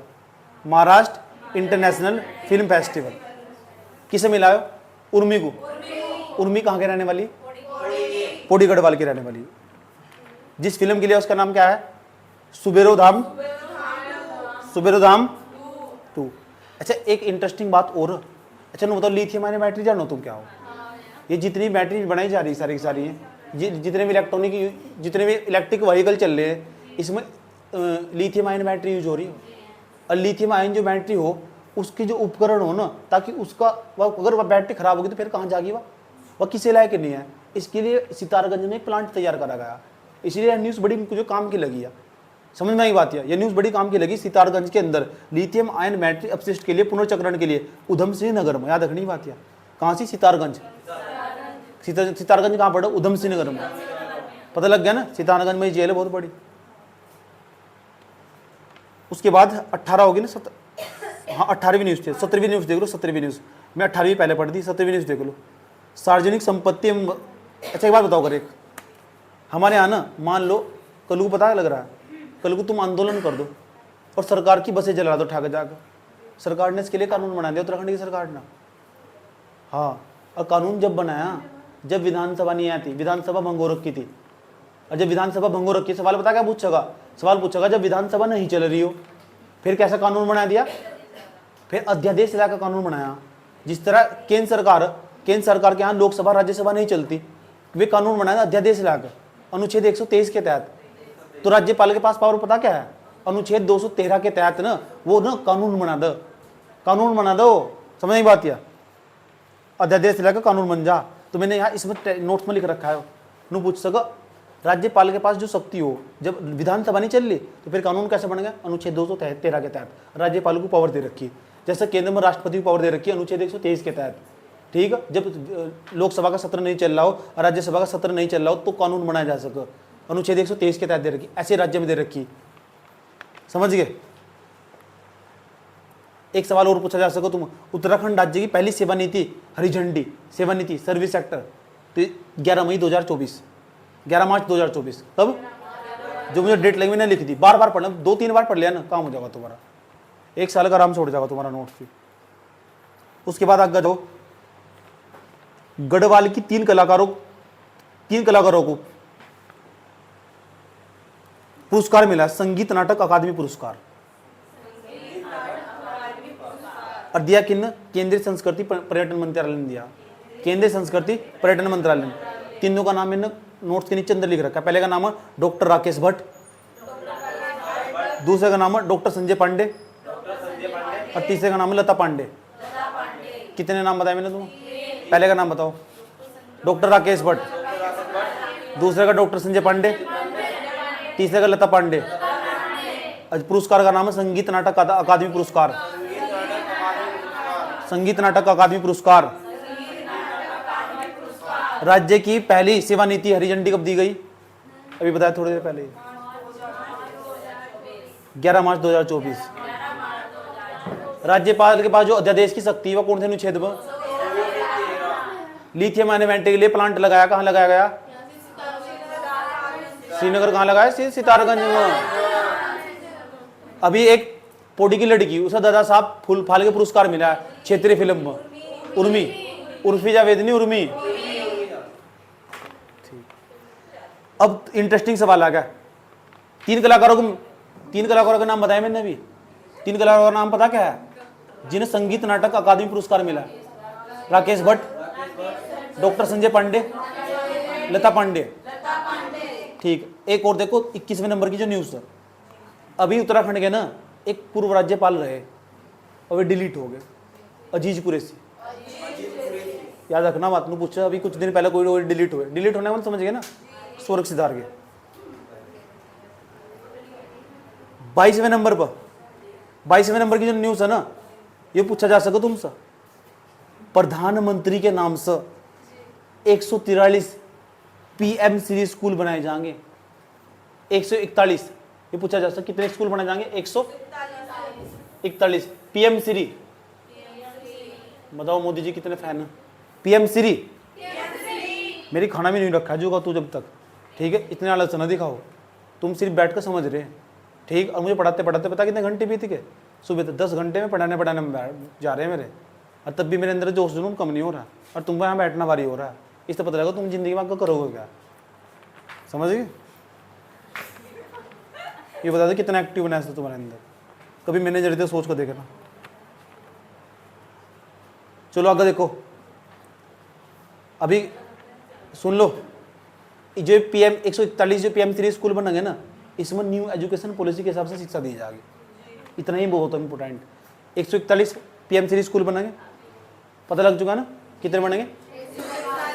उसमें शिक्षा कैसे दी जाएगी? New education policy. अच्छा, न्यू एजुकेशन पॉलिसी कब आई? 2020, जुलाई 2020 में, कोरोना के टाइम पे। अच्छा न्यू बताओ, न्यू एजुकेशन पॉलिसी कौन सी समिति की सिफारिश बनी? कस्तूरी रंगन समिति। कस्तूरी रंगन समिति। अच्छा 23वें नंबर की न्यूज है, पूछा जा सके तुमसे, मिशन कोशिश की शुरुआत की गई, ये क्या बताओ? हाँ, कक्षा 1 से लेकर 12 तक के जो बच्चे, उनका जो रिवीजन है उसे करवाया जा सके, और ये शुरुआत करी गई थी 1 अप्रैल से लेकर 30 जून तक के बीच में। 1 अप्रैल से लेकर कौन सा मिशन चला गया? मिशन कौशिक। कौन सी क्लास? तो कौन सी क्लास के लिए? 1 से लेकर, ताकि जो पाठ्यक्रम है उसे रिवीजन करवाया जा सके बच्चों का। कब तक? कब तक? 1 अप्रैल तक 30 जून 2024। 23 के बाद 24वें नंबर की जो न्यूज आई, भारत का, पूरे भारत का पहला हिम तेंदुआ, जो बर्फ में तेंदुआ रहा है उसे बचाने के लिए तड़प रहा, वो मरता जा रहा है, एक संरक्षण केंद्र बनाया गया। और वो केंद्र कहाँ बनाया गया? वो बनाया गया 2019, पहले ये एक योजना चल रही 2019 से ही, तो ये बनाया गया गंगोत्री नेशनल पार्क के अंदर। कहाँ बनाया गया? जो कि उत्तराखंड का सबसे बड़ा नेशनल पार्क है। उत्तराखंड का सबसे बड़ा नेशनल पार्क कौन सा? और सबसे छोटा नेशनल पार्क कौन सा? कमेंट में बताओगे? अच्छा, गोविंद नेशनल पार्क। अच्छा 25 राष्ट्रपति मुर्मू की। अच्छा ये बताओ, उत्तराखंड ना पहला ऐसा राज्य जिन्होंने यूनिफॉर्म सिविल कोड लागू कर दिया। और यूनिफॉर्म सिविल कोड पढ़ पढ़ने वाले बच्चों को पता रहा क्या है वो? यूनिफॉर्म सिविल कोड सबके लिए एक समान कानून। तो पहला राज्य है यूनिफॉर्म सिविल कोड लागू करने वाला। समान नागरिक संहिता अनुच्छेद 44, सबके लिए एक जैसा कानून। लेकिन एक बात और याद रखनी, जो कानून सबके लिए एक जैसा होगा, लेकिन इसमें ना जो जनजातीय लोग उन्हें बाहर रखा गया, शेड्यूल ट्राइबल्स को। ये बड़ी इंपॉर्टेंट बात है, ठीक। अब कब लागू हुआ? 7 फरवरी 2024। याद रही बात या? अच्छा एक क्वेश्चन मेरे पर गलत होगा था। उत्तराखंड की ना जो नई मुख्य सचिव है वो राधा रतूड़ी है, ठीक है। वो मैंने कवर नहीं करा था, मैंने यहाँ करंट अफेयर में कवर कर दिया। जो नई मुख्य सचिव बनी ना, और पहली महिला सचिव है। आज तक कोई महिला सचिव नहीं बनी, तो पहली महिला सचिव उत्तराखंड की, नाम है राधा रतूड़ी। तो पूछा जा सकता इसके बारे में। उत्तराखंड की कैबिनेट में नई फिल्म नीति 4 फरवरी 2024 को पेश करी गई, मंजूरी दे दी गई। उसमें सब्सिडी का प्रावधान करा गया। मतलब 22 भाषाओं में आकर जो यहाँ पिक्चर बनाएंगे ना उत्तराखंड में, तो उन्हें सब्सिडी मिलेगी। बड़ी अच्छी बात है, छूट मिलेगी ना, ठीक। तो डेट इंपोर्टेंट है बस ये 4 फरवरी 2024, क्योंकि बहुत बड़ी नीति ना। उत्तराखंड की कैबिनेट में एक नीति पास हुई, नई फिल्म नीति, 4 फरवरी 2024। उसके बाद एक खेल आ गया, तो समझ लो, राष्ट्रीय खेल 2024 23 इसमें ना भारत ना उत्तराखंड ना 3 तो गोल्ड जीतते, और ये हुए गोवा में। कहाँ हुए? कौन से खेल है? राष्ट्रीय खेल 2023 कहाँ हुए? उत्तराखंड ने कितने गोल्ड जीतते? और उत्तराखंड ने 24 पदक जीतते। कहाँ हुए थे खेल ये? गोवा में।